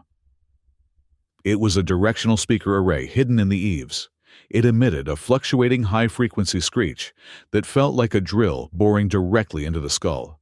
It was not loud enough to cause permanent damage, but it triggered an instinctive, uncontrollable panic response in the human brain. The thugs dropped to their knees. 2 of them curled into fetal positions, clutching their ears, trying to block out the noise that seemed to be coming from inside their own heads. Julian fell backward into the mud, scrambling away from the house like a crab, his mouth open in a silent scream. But they were stubborn. The leader tried to stand up, groping blindly for the door handle. "Water," I commanded. Elias flipped a switch. From the corners of the porch roof, 2 nozzles extended. They were not sprinklers. They were high-pressure water cannons fed by a pump system, connected directly to the rainwater cisterns. Jets of freezing cold water blasted out at 300 pounds per square inch. The stream hit the leader squarely in the chest, lifting him off his feet and hurling him backward off the porch. He landed in the mud with a wet thud, gasping for air. The cannons swept across the porch, knocking the other thugs down like bowling pins. They were soaked, frozen, blinded, and deafened in the span of 30 seconds. It was too much. No amount of money was worth this. "Run!" the driver screamed. "Let's get out of here!" They scrambled for the van. They slipped in the mud, crawling on all fours, abandoning their sledgehammers. They piled into the vehicle engines, roaring tires spinning wildly in the slush as they fought for traction. Julian ran after them. "Wait," he screamed, banging on the side of the van. "Wait for me. You cannot leave me." The van fishtailed, spraying Julian with a curtain of brown sludge. The driver did not care. He slammed on the gas, and the vehicle tore down the driveway, disappearing into the fog and the night. Julian was left standing in the rain. The floodlights cut out abruptly. The sonic shriek died. The water cannons retracted. Silence returned to Misty Bay, save for the wind and the weeping of the young man in the driveway. He stood there for a long time, staring at the taillights that had vanished. He was soaked to the bone. His expensive coat was ruined. He looked small, defeated, broken. I stood up. I straightened my blazer. I checked my reflection in the dark glass of the window. I did not look like Anthony the architect anymore. I looked like the owner of the estate. I walked to the front door. I unlocked the deadbolts. The sound was a heavy mechanical clack, clack, clack that echoed in the quiet house. I swung the door open. Warm, golden light spilled out onto the porch, cutting a sharp rectangle into the darkness. It illuminated Julian where he stood, shivering uncontrollably, his hair plastered to his skull. He looked up. He squinted, expecting to see a terrified old man with a shotgun, or perhaps a ghost. Instead, he saw me. I stood in the doorway, dry and warm. Behind me, the interior of the cabin was visible for the first time. He saw the polished teak floors. He saw the contemporary Italian furniture. He saw the artwork on the walls, real art, not prints. He saw the massive stone fireplace crackling with a cheerful fire. The contrast shattered his mind. He blinked, water dripping from his eyelashes, trying to reconcile the rotting wood of the exterior with the palace inside. "Hello, Julian," I said. My voice was calm, conversational, as if we were meeting for lunch at the club. He could not speak. His jaw worked, but no sound came out. He stared at my shoes, clean leather loafers, and then at his own buried in the mud. "You look terrible," I continued. "You should come inside before you catch pneumonia." He took a step forward, then hesitated. He looked at the hazard zone sign that was now lying face down in the dirt. "Anthony," he whispered, his voice trembling. "What is this?" I stepped back, opening the door wider. "It is your inheritance," I said. "Or rather, it is the part of it you were too blind to see." He walked up the steps slowly, like a man walking to the gallows. He crossed the threshold. As soon as he stepped onto the heated concrete floor, he gasped. The warmth hit him like a physical blow. The smell of cedar and coffee surrounded him. I closed the heavy door behind him. The storm outside vanished instantly, replaced by the soft hum of the air filtration system. Julian stood in the middle of the living room, dripping muddy water onto the floor. He spun around, taking in the high ceilings, the hidden lighting, the sheer wealth of the place. "Have you been living here?" he stammered. In this, I walked past him to the kitchen island and poured a cup of coffee from the carafe. "I have," I said. "Do you want a cup?" "It is Colombian roast." He ignored the offer. He looked at me with a mix of fear and confusion that was almost painful to watch. But the outside, he pointed to the door. "It looks like a wreck." "Camouflage," I said, taking a sip of coffee. "Your mother liked privacy. She knew that people judge a book by its cover." "Just like you judged me." Julian's face crumpled. He sank onto one of the leather ottomans, burying his face in his hands. "I am ruined, Tony," he sobbed. "I am done. They left me. The bank took everything. I have nothing." I watched him cry. I did not comfort him. I let the silence stretch out, forcing him to sit in his own misery. When his sobs subsided to sniffles, I set my cup down on the granite counter with a deliberate click. "You are not just ruined, Julian," I said, my voice hardening. "You are hunted." He looked up, his eyes red and swollen. "What?" I beckoned him with a wave of my hand. "Come with me." I walked to the bookshelf. I pressed the hidden sensor. The wall slid open to reveal the elevator. Julian's eyes widened. "A secret room, a command center," I corrected. We stepped into the elevator. I pressed the button for the lower level. We descended in silence. When the doors opened, the blue light of the server room washed over us. Julian stepped out, his mouth hanging open. He saw the banks of servers. He saw the cooling systems. And then he saw the wall of screens. On the central monitor, a dossier was open.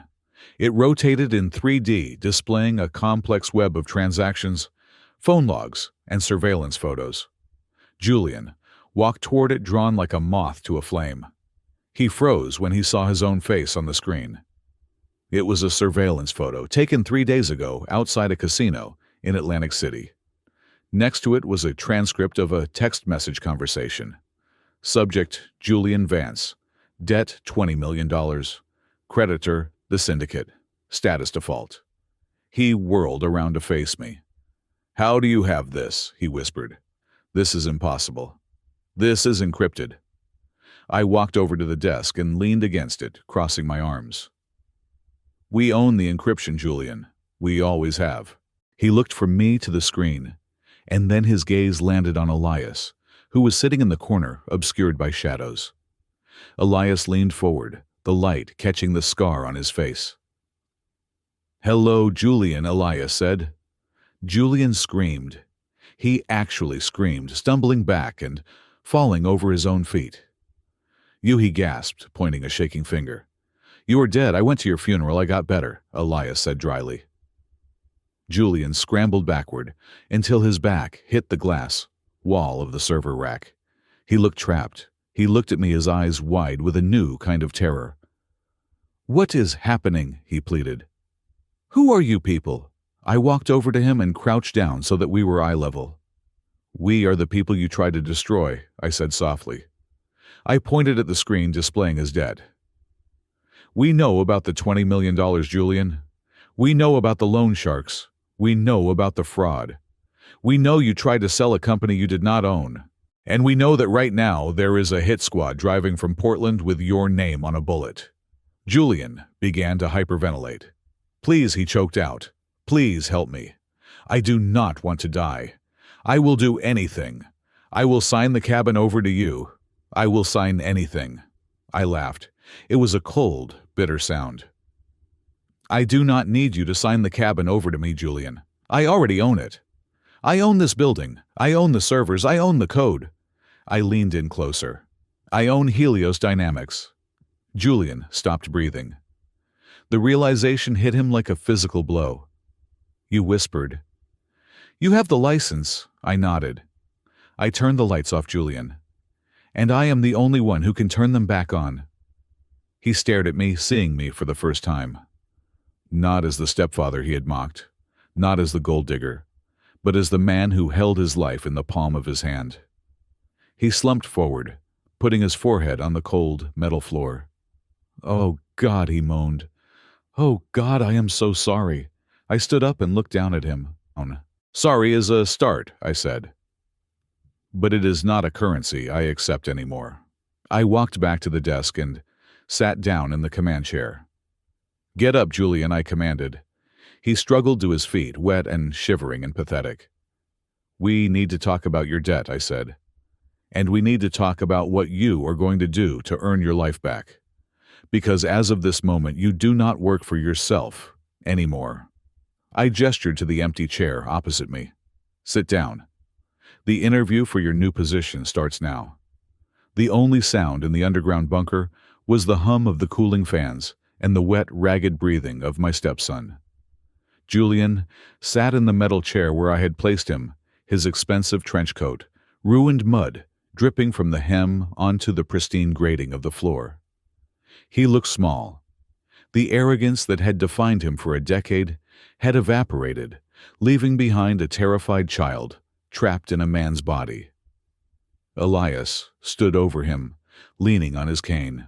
To Julian, seeing Elias was like seeing a judgment from the afterlife.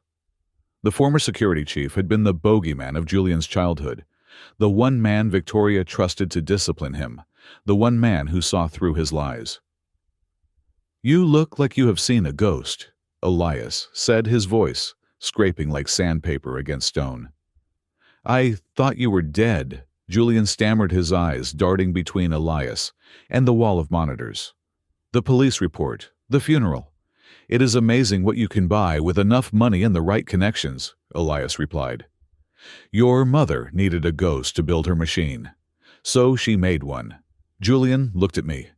Why go to all this trouble just to humiliate me, just to prove I am a screw-up?" I walked over to the desk and picked up a tablet. I scrolled through a file that Elias had prepared earlier. "It is not about humiliation, Julian," I said quietly. "It is about the truth." I turned the tablet around and shoved it into his field of vision. On the screen was a digital copy of a loan application from 2 years ago. It was for $5 million secured against Victoria's personal stock portfolio. At the bottom was a signature Victoria Vance, but it was not her signature. The loops on the V were too sharp. The slant was wrong. "She knew, Julian," I said. Julian froze. "She received the alert from the bank the day you filed this," I continued. "She knew you forged her signature to pay off your first gambling debt with the syndicate." Julian swallowed hard, his Adam's apple bobbing. "She never said anything." "Because she wanted to give you a chance to confess?" I said, my voice rising slightly. "She waited, Julian. She waited every night at dinner for you to say something. She waited for you to come to her and say, 'Mom, I messed up. I need help.' But you never did. You just took the money, paid the sharks, and went right back to the casino." I was scared. Julian shouted, tears mixing with the rainwater on his face. "You do not understand. The pressure, everyone looking at me, expecting me to be the next genius, the next Victoria Vance. I am not her. I can barely read code. I needed an escape." "So you stole from the woman who gave you life?" Elias asked, his tone dripping with disgust. "It was just money," Julian cried, pleading with me now. "She had billions. She did not miss it. I was going to pay it back once I hit a streak." I shook my head. "It was never just money. It was trust." I swiped the screen. A new document appeared. This one was darker. It was a transcript of a conversation between Julian and a man named Dr. Eris Victoria's private oncologist. The date on the transcript was 6 months ago. "Julian, is she lucid?" "Dr. Eris, yes, mostly. The medication makes her drowsy, but her mind is sharp." "Julian, that is a problem. I need her declared incompetent. I need power of attorney now, not when she is dead." "Dr. Eris." "Julian, I cannot fabricate a dementia diagnosis. It is illegal." "Julian, I will give you $200,000 cash. Just say the metastasis has reached her brain. Say she is confused. Say she cannot make financial decisions." The silence in the room was deafening. Julian stared at the transcript, his face draining of all color. I looked at him with a mixture of pity and revulsion. "You tried to have your own mother committed," I whispered. "You tried to gaslight the world into thinking the smartest woman in the tech industry was losing her mind just so you could get your hands on the checkbook 3 months early." Julian began to shake. "That was just talk. I was desperate. The syndicate was threatening to break my legs. I never went through with it." "No, you did not," Elias interrupted. "Because Dr. Eris was loyal to Victoria. He recorded the conversation and sent it to her immediately." Julian gasped. "She heard it. Every word," Elias confirmed. "She sat in her office listening to her only son bribe a doctor to call her crazy." Julian put his head in his hands, pulling at his hair. "Oh God, oh God." "That was the moment, Julian," I said. "That was the moment she decided to change the will. That was the moment she decided to give me the key. She realized that her love wasn't saving you. It was enabling a monster. I am sorry, Julian sobbed. I am so sorry. Are you? I asked. Or are you just sorry you got caught? I walked closer to him. But that is not the worst part, Julian. He looked up, terrified. What could be worse? I looked at Elias. He nodded. He typed a command into the console. On the main screen, a medical chart appeared. It showed a timeline of Victoria's treatment, the chemotherapy levels, the radiation sessions. And then abruptly, the lines flatlined. Look at the date, I commanded. Julian squinted through his tears. October 15th. That was 4 months before she died, I said. So, Julian asked, confused. That was when the treatment stopped working. No, I said, my voice trembling with suppressed rage. That was when she stopped the treatment. Julian frowned. What do you mean? The doctors told her she had another year, maybe 18 months if she continued the aggressive therapy, I explained. It would be painful, but she would live. She could have seen another Christmas. She could have seen another birthday. I took a deep breath. But on October 15th, Dr. Aris sent her the recording of your bribe. And on October 16th, she signed a do not resuscitate order and voluntarily withdrew from all life-extending care. Julian stopped breathing. The air seemed to be sucked out of the room. She calculated it. Elias added his voice, clinical but brutal. She knew that the Helios license renewal was coming up in February. She knew that if she lived another year, you would have more time to dig yourself into a deeper hole, or perhaps find a way to circumvent the trust. She needed the transfer of power to happen exactly when the license expired. Elias looked straight into Julian's eyes. She did not die of cancer, Julian. She accelerated her own death. She sacrificed 12 months of lifetime she could have spent with Anthony time. She could have spent watching the sunset to set this trap for you. She died early, so that you would face the consequences before you were too old to learn from them. Julian let out a sound that was not human.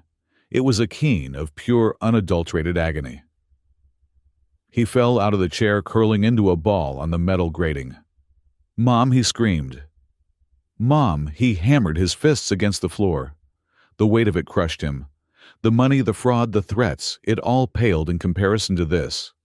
He had killed his mother. His greed had forced her to choose between her life and his salvation. I watched him unravel. It was hard to watch. Part of me wanted to kneel down and hold him to tell him it would be okay.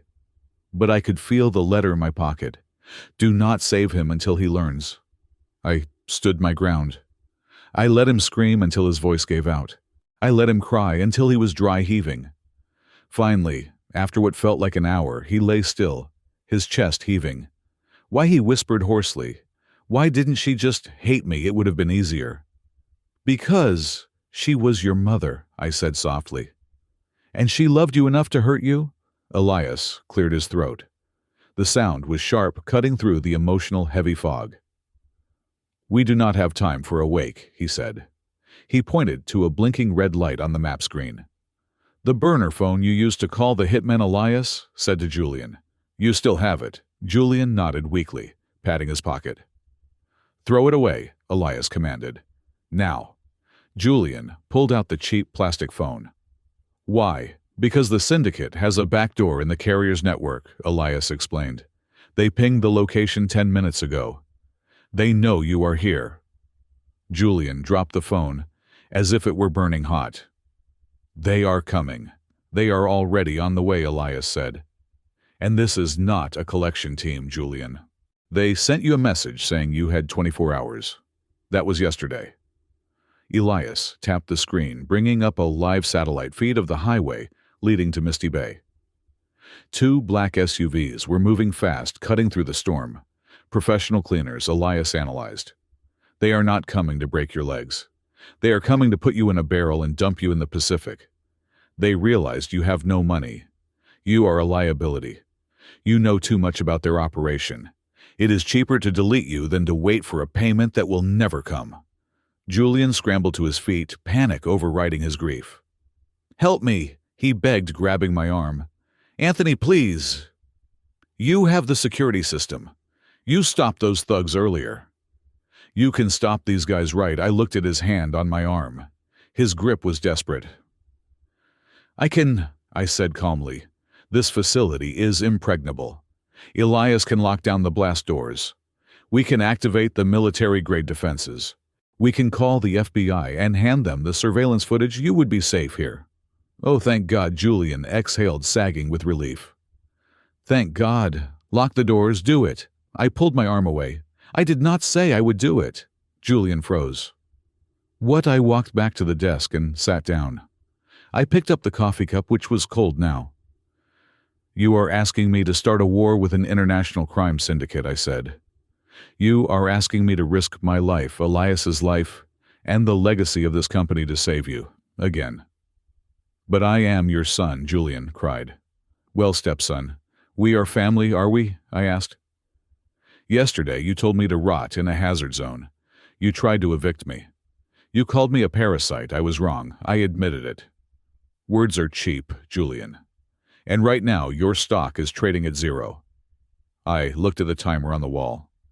The SUVs will be here in 20 minutes. I turned to him, my face hard. I am going to give you a choice. It is the only choice you're going to get. Anything, Julian said.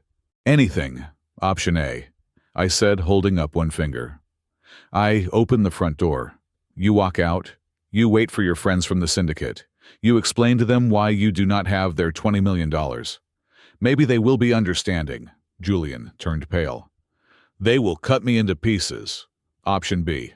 I continued. I save you. I activate the defenses. I call the feds. I pay off your debt to the syndicate using the company's reserve funds, which, by the way, I now control. You live. Yes, option B, Julian shouted. Obviously option B. But I added, raising my voice to cut him off. There is a price. I reached into the drawer and pulled out a document Elias and I had drafted an hour ago. I slammed it onto the metal desk. This is a complete surrender of assets and autonomy. I pointed to the clauses. 1. You resign as CEO of Helios Dynamics immediately. You will never hold an executive position again. 2. You plead guilty to the SEC charges of fraud. You will likely spend time in minimum security prison. 3 to 5 years. 3. You sign over your 51% share of the company to the Victoria Vance Charitable Trust. You will not see a dime of the sale money. 4. When you get out of prison, you work for me. Not as an executive, as a grunt. You will start in the mailroom. You will earn minimum wage. You will live in a small apartment that I choose. You will attend therapy twice a week. And you will do it all without a single complaint. I looked him in the eye. It is a slavery contract, Julian. You are signing your life away to me. You will own nothing. You will be nothing, but you will be alive. I pushed the pen toward him. Or you can take your chances with the men in the SUVs. Julian looked at the document. He looked at the screen showing the approaching headlights. He looked at the floor where he had just learned about his mother's sacrifice. He was trembling. He was a prince who had been told he had to become a pauper. 3 to 5 years in prison, he whispered. The mailroom, Anthony, that is humiliating. Is it more humiliating than being dead? I asked.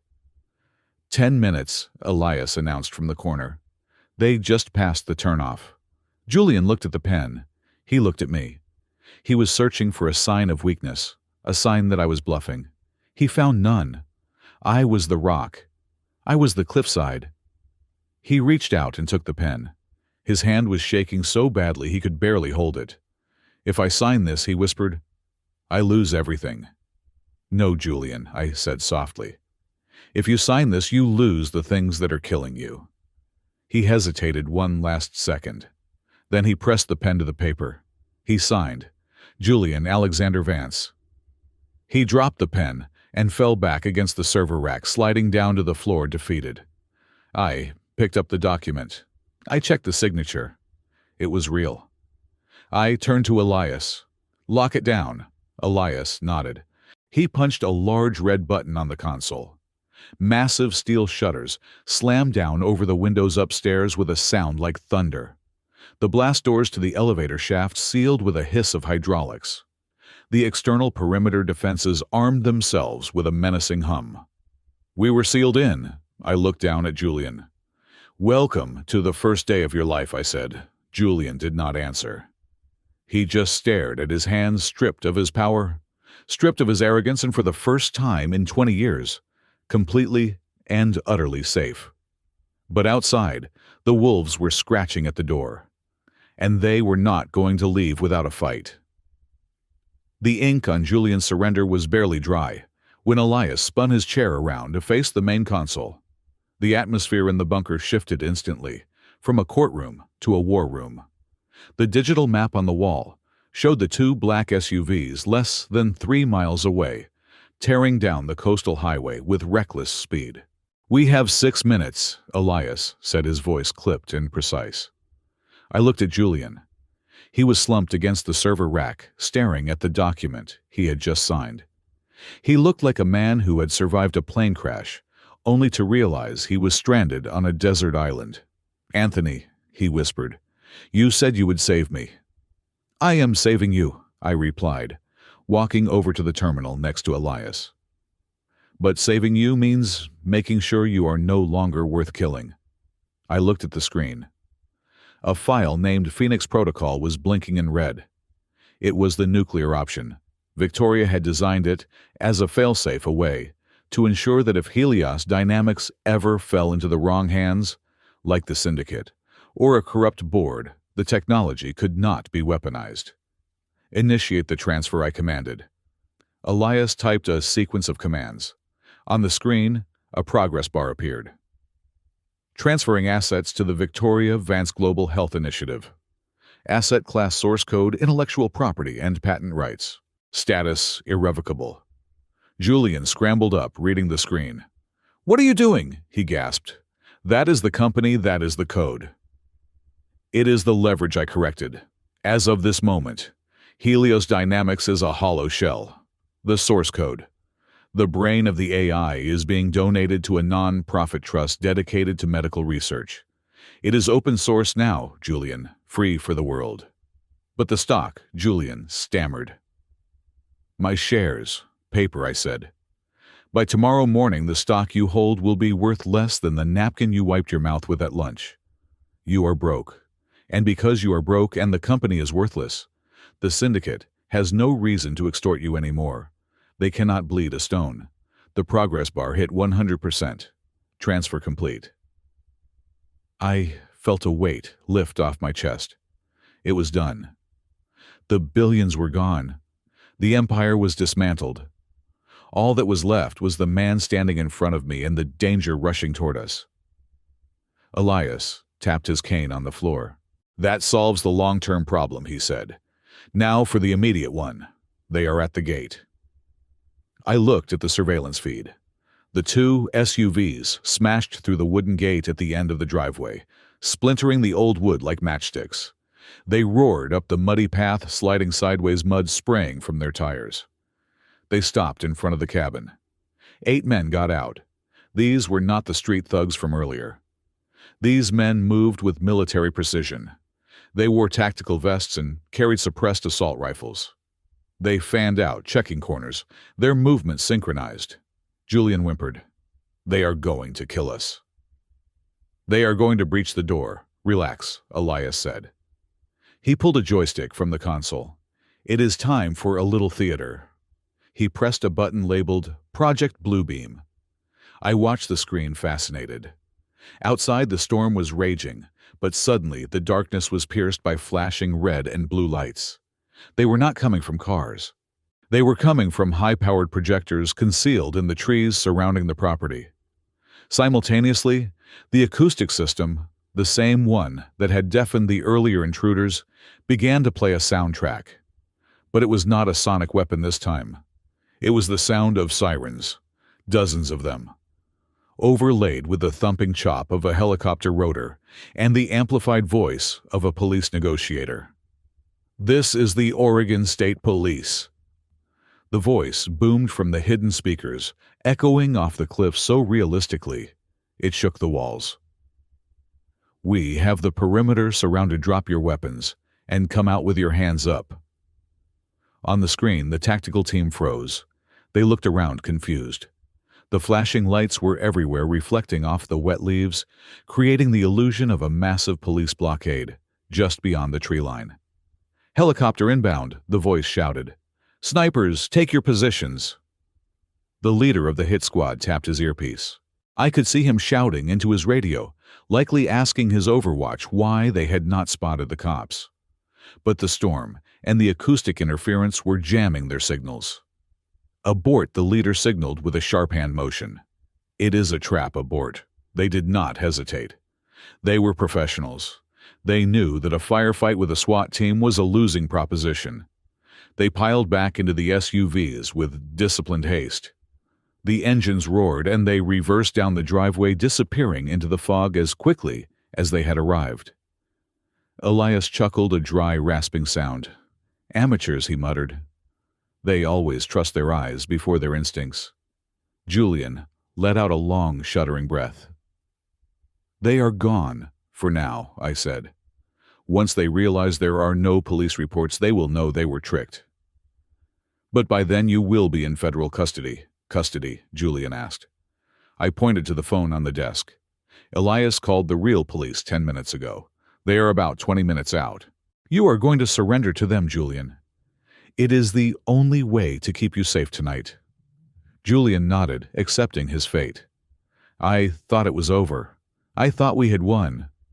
But then I saw something on the thermal monitor. "Wait," I said, leaning closer to the screen.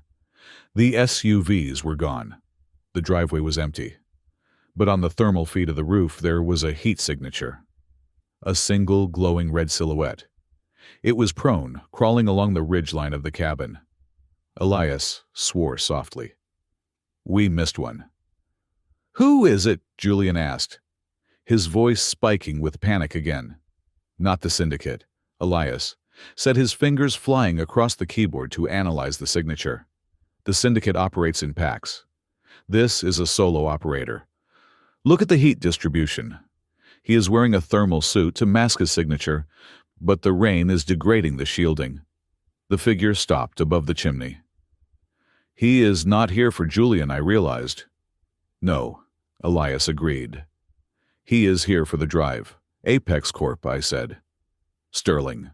He knew the deal fell through. He knew the source code was physical. He sent a cleaner to steal the hard drives before the company crashed. As I spoke, a dull thump echoed from the fireplace upstairs. "He is in the chimney," I said.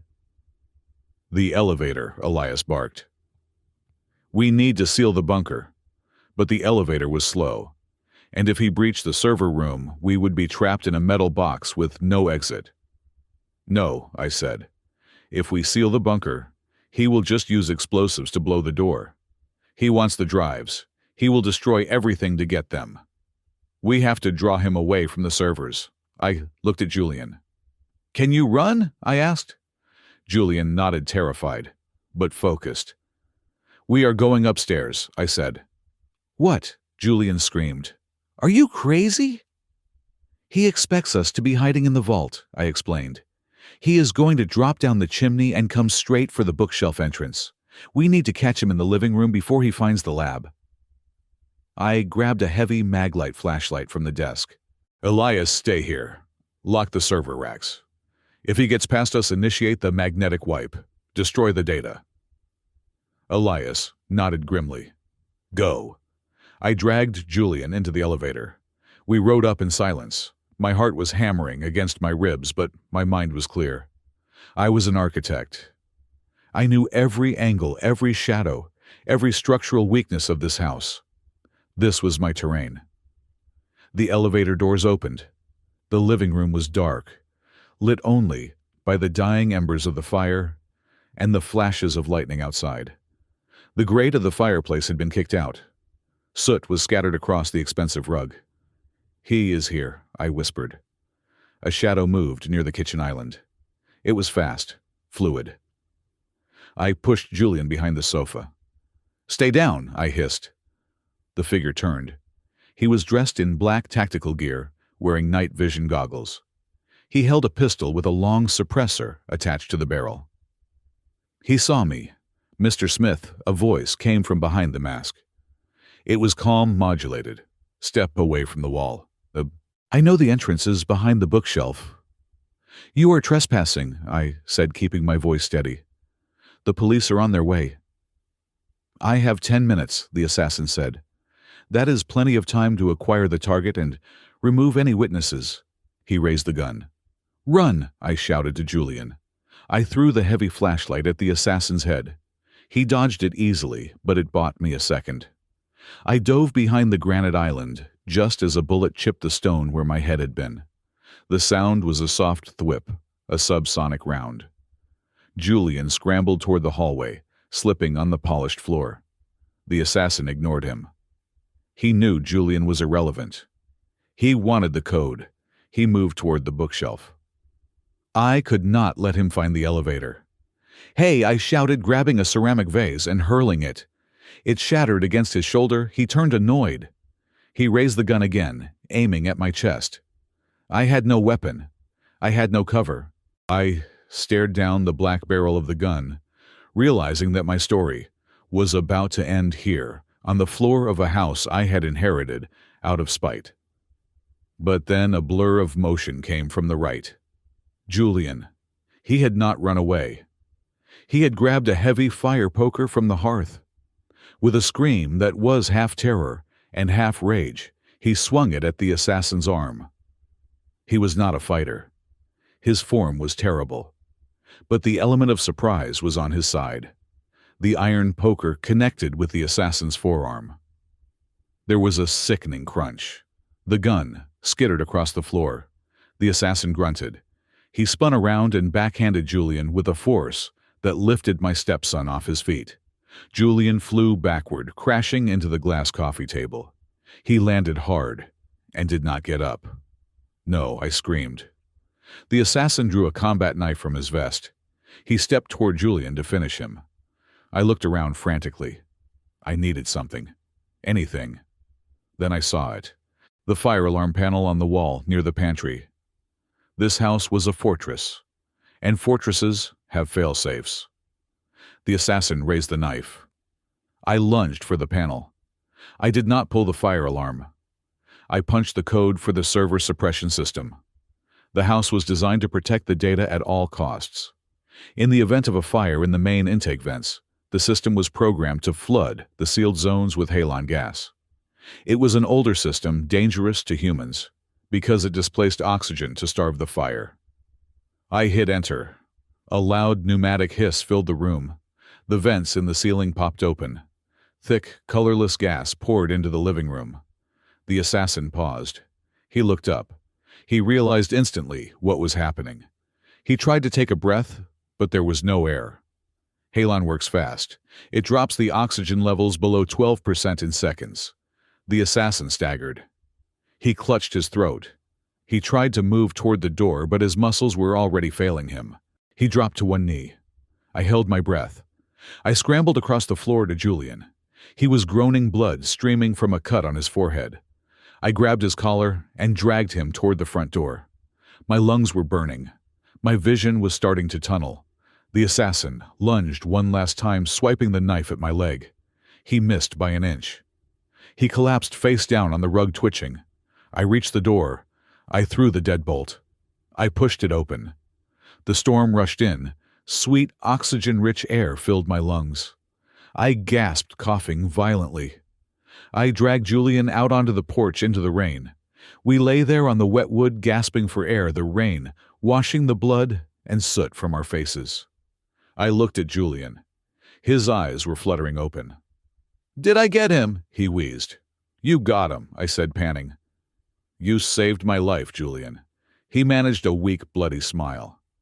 "Does this count as community service?" he asked. I laughed. It hurt my chest, but I laughed. We will see what the judge says.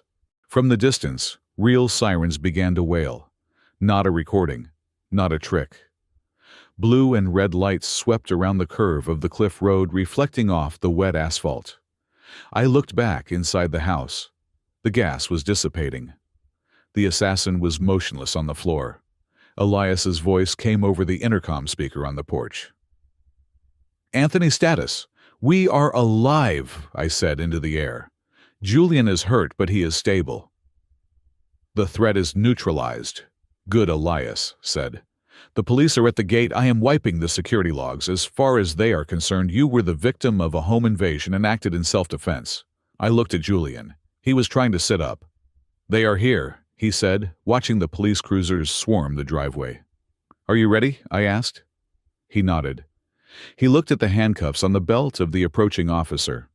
He did not look afraid anymore. He looked resigned, but calm. Anthony, he said. Yeah, thank you, he whispered, for not letting me win. I put my hand on his shoulder. The officers rushed up the steps, guns drawn, hands in the air screaming. I raised my hands. Julian raised him. As they pulled him up and cuffed him, reading him his rights, he did not look back at the house. He did not look back at the empire he had lost. He looked at me, and in that look I saw the first glimmers of the man Victoria had always hoped he would become. I watched as they put him in the back of the cruiser.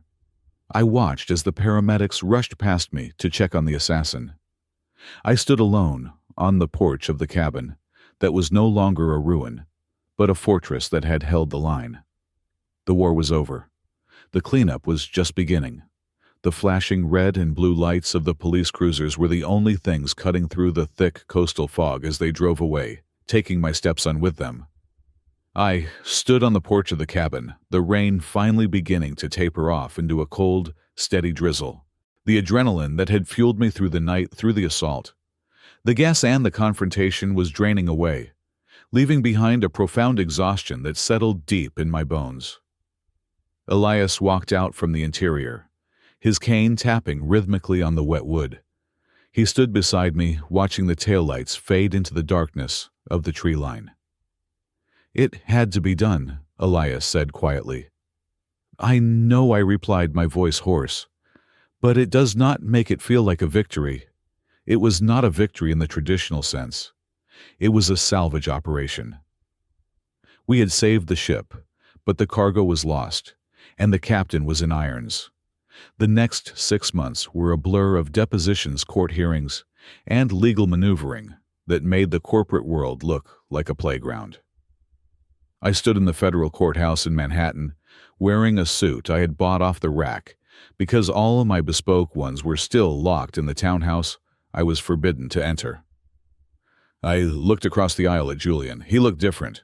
The brash golden boy of Helios Dynamics was gone.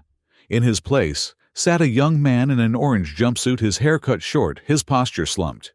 He did not look at the jury. He looked at his hands. I took the stand not as his stepfather, but as the primary witness for the prosecution.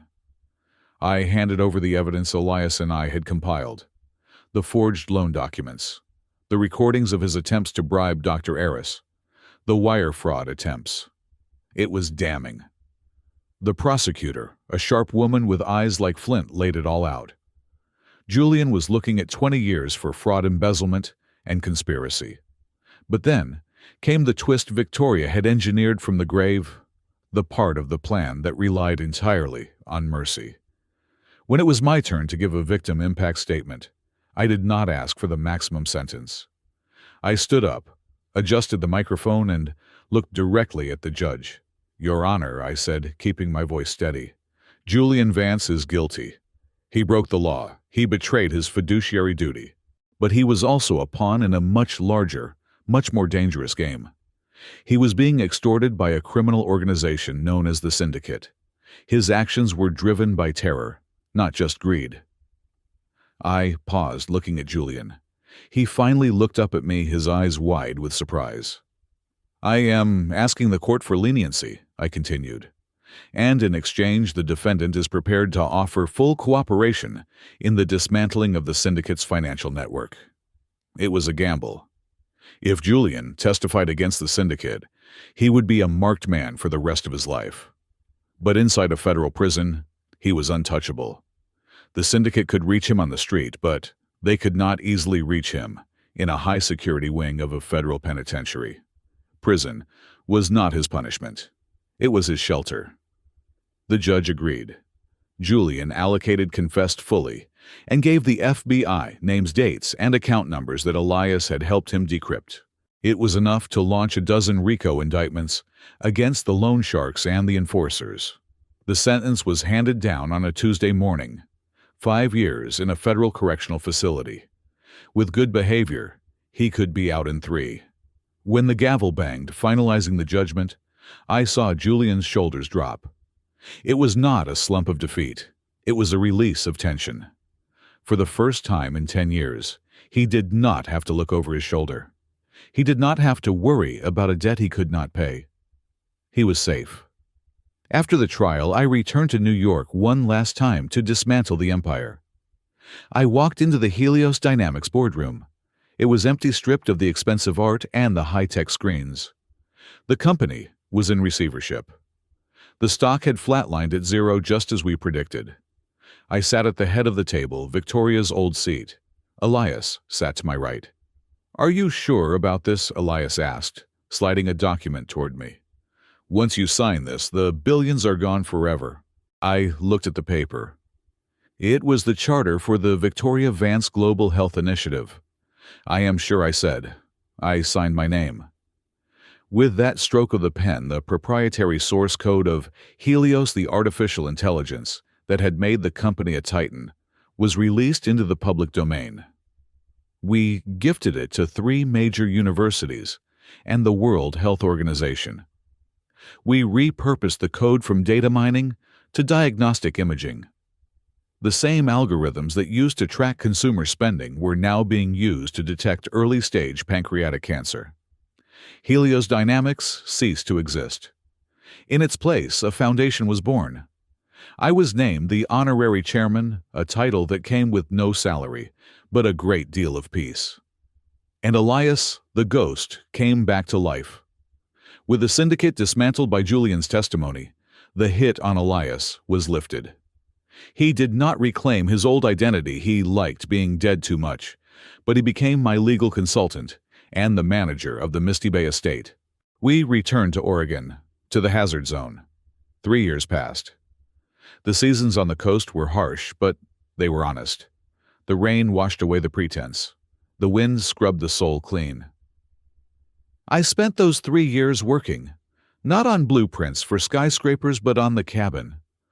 I tore down the rotting facade that had hidden the fortress. I replaced the gray, decaying wood with sturdy cedar planks that smelled of the forest. I opened up the boarded windows, installing floor-to-ceiling glass that let the gray light of the Pacific flood the interior. The high-tech bunker in the basement remained hummed quietly beneath our feet, but the upstairs became a home. I turned the living room into a studio. Canvases filled the space, leaning against the Italian leather furniture. I painted the ocean. I painted the storms. I painted the face of a woman who had been strong enough to break her own heart to save her family. One Tuesday in November, a letter arrived. It was on official Department of Corrections stationery. Visitation approved. I put down my brush. I wiped the paint from my hands. Elias drove me to the airport. We flew to the facility in Colorado where Julian was being held. The drive to the prison was long and silent. The landscape a flat, endless expanse of brown scrubland that contrasted sharply with the lush green of home. We went through security. The metal detectors, the pat-downs, the heavy steel doors that slammed shut with a finality that made my heart ache. I sat in the visitation room. It was a sterile box smelling of bleach and stale anxiety. The door on the other side opened. A guard stepped in, followed by a prisoner. Julian. He was 28 now. He had lost weight. The soft puffiness of champagne and caviar was gone, replaced by the lean, hard lines of a man who did push-ups to pass the time. He walked differently. There was no swagger, no performative confidence. He walked with a quiet, grounded purpose. He sat down opposite me. The plexiglass barrier between us was scratched and clouded. "Hello, Anthony," he said. "Hello, Julian," I replied. "You look well." "I am getting by," he said. "I am working in the library, helping some of the other guys study for their GEDs. It is satisfying. We talked for a while about small things. The weather. The books he was reading. He asked about the cabin. I told him about the renovations, about the painting. Then the conversation lulled. The silence stretched between us, but it was not the hostile silence of the boardroom 3 years ago. It was a heavy, pregnant silence. Julian looked down at the metal table, tracing a scratch with his finger. "I had a dream about Mom last night," he said softly. I leaned forward. "What happened?" "She was sitting in the garden at the Hamptons' house," he said. "She was drinking tea. I walked up to her, and I tried to apologize. I tried to tell her I was sorry for the money, for the lies, for everything." He paused, swallowing hard. "And I asked. She just smiled," Julian said, his eyes filling with tears. "She just pointed at you. You were standing next to her, and she said, 'Tell him.'" He looked up at me. The tears spilled over, tracking down his cheeks. "Tell me what?" I asked gently. Julian took a deep breath. "Thank you," he said. "For what? For the lawyers?" "For the plea deal, no." Julian shook his head. "Thank you for not giving me the key." I stared at him, confused. "That day in the boardroom," Julian explained, "if you had given me the key, if you had handed over the cabin when I asked, I would be dead. I would have sold it, paid the syndicate, and gone right back to the tables. I would have overdosed or been shot within a year." He pressed his hand against the glass. "You and Mom took away my shovel, so I would stop digging my own grave. I hated you for it. I hated you so much that night in the rain. But you saved me. You saved my life by ruining it." I placed my hand on the glass, mirroring his. "She loved you, Julian," I said. "She loved you enough to be the villain in your story." "I know," Julian whispered. "And you loved me enough to be the enforcement." He wiped his face with his sleeve. He looked at me, and for the first time, I saw a resemblance to Victoria that I had never noticed before. It was in the eyes, a clarity, a strength. "When I get out," Julian said, his voice steady, "in 18 months, I have a plan. To work in the mailroom," I teased, gently reminding him of our contract. Julian laughed, a real laugh. "I will sort the mail," he promised. "But after my shift, I want to learn to paint. Do you think the studio has room for an apprentice?" I felt a lump in my throat the size of a fist. I nodded, unable to speak for a moment. "There is always room," I managed to say. The guard stepped forward. "Time is up." Julian stood up. He hesitated, looking at me through the barrier. "Goodbye, Anthony," he said. Then he stopped. He looked down at his shoes, then back up at me, a shy, almost boyish expression on his face. "Goodbye, Dad." He turned and walked back toward the heavy steel door. He did not look back, but his step was light. I sat there for a long time after he was gone. I stared at the empty chair. The word echoed in my mind. Dad. It was a title I had never asked for, a title I thought I had failed to earn. But sitting there in that prison, I realized that fatherhood was not about biology, and it was not about being liked. It was about showing up when it was raining. It was about holding the line. I flew back to Oregon that night. The storm had cleared by the time I arrived at Misty Bay. The moon was full, casting a silver path across the black ocean. The cabin stood on the cliff, its new cedar siding glowing softly in the moonlight. I walked up the steps, the same steps where I had once used water cannons to repel invaders. I unlocked the door. Inside, the fire was crackling. Elias had kept it going for me. I walked to the easel in the center of the room. I picked up my brush. I looked around the room. I saw the ghost of the man I used to be, the timid, grieving widower who had arrived here with $300 and a broken heart. And I saw the man I was now. Victoria had left me a rotting house. She had left me a puzzle wrapped in an insult. But she had known. She had always known. I walked to the window and looked out at the vast, dark ocean. She did not leave me a cabin, I whispered to the night. She left me a crucible. She put us both in the fire, me and Julian, because she knew that was the only way to burn off the impurities. I touched the cold glass. Victoria had left me a rotting house, but inside that house, she had left me the opportunity to become the father I never dared to be. She gave me a son, not by blood, but by fire. And that was the true legacy. I turned back to the canvas. I dipped my brush in the paint. And for the first time in years, I painted with colors that were bright, vibrant, and full of life. Thank you so much for listening to this story. I would love to hear where you're tuning in from, so please leave a comment below, sharing your location and your thoughts on Anthony and Julian's journey. If you enjoyed this tale of redemption and justice, please subscribe to the channel Calm Revenge Stories, hit the like button, and give us a hype to help this video reach more people. Your support means the world to us.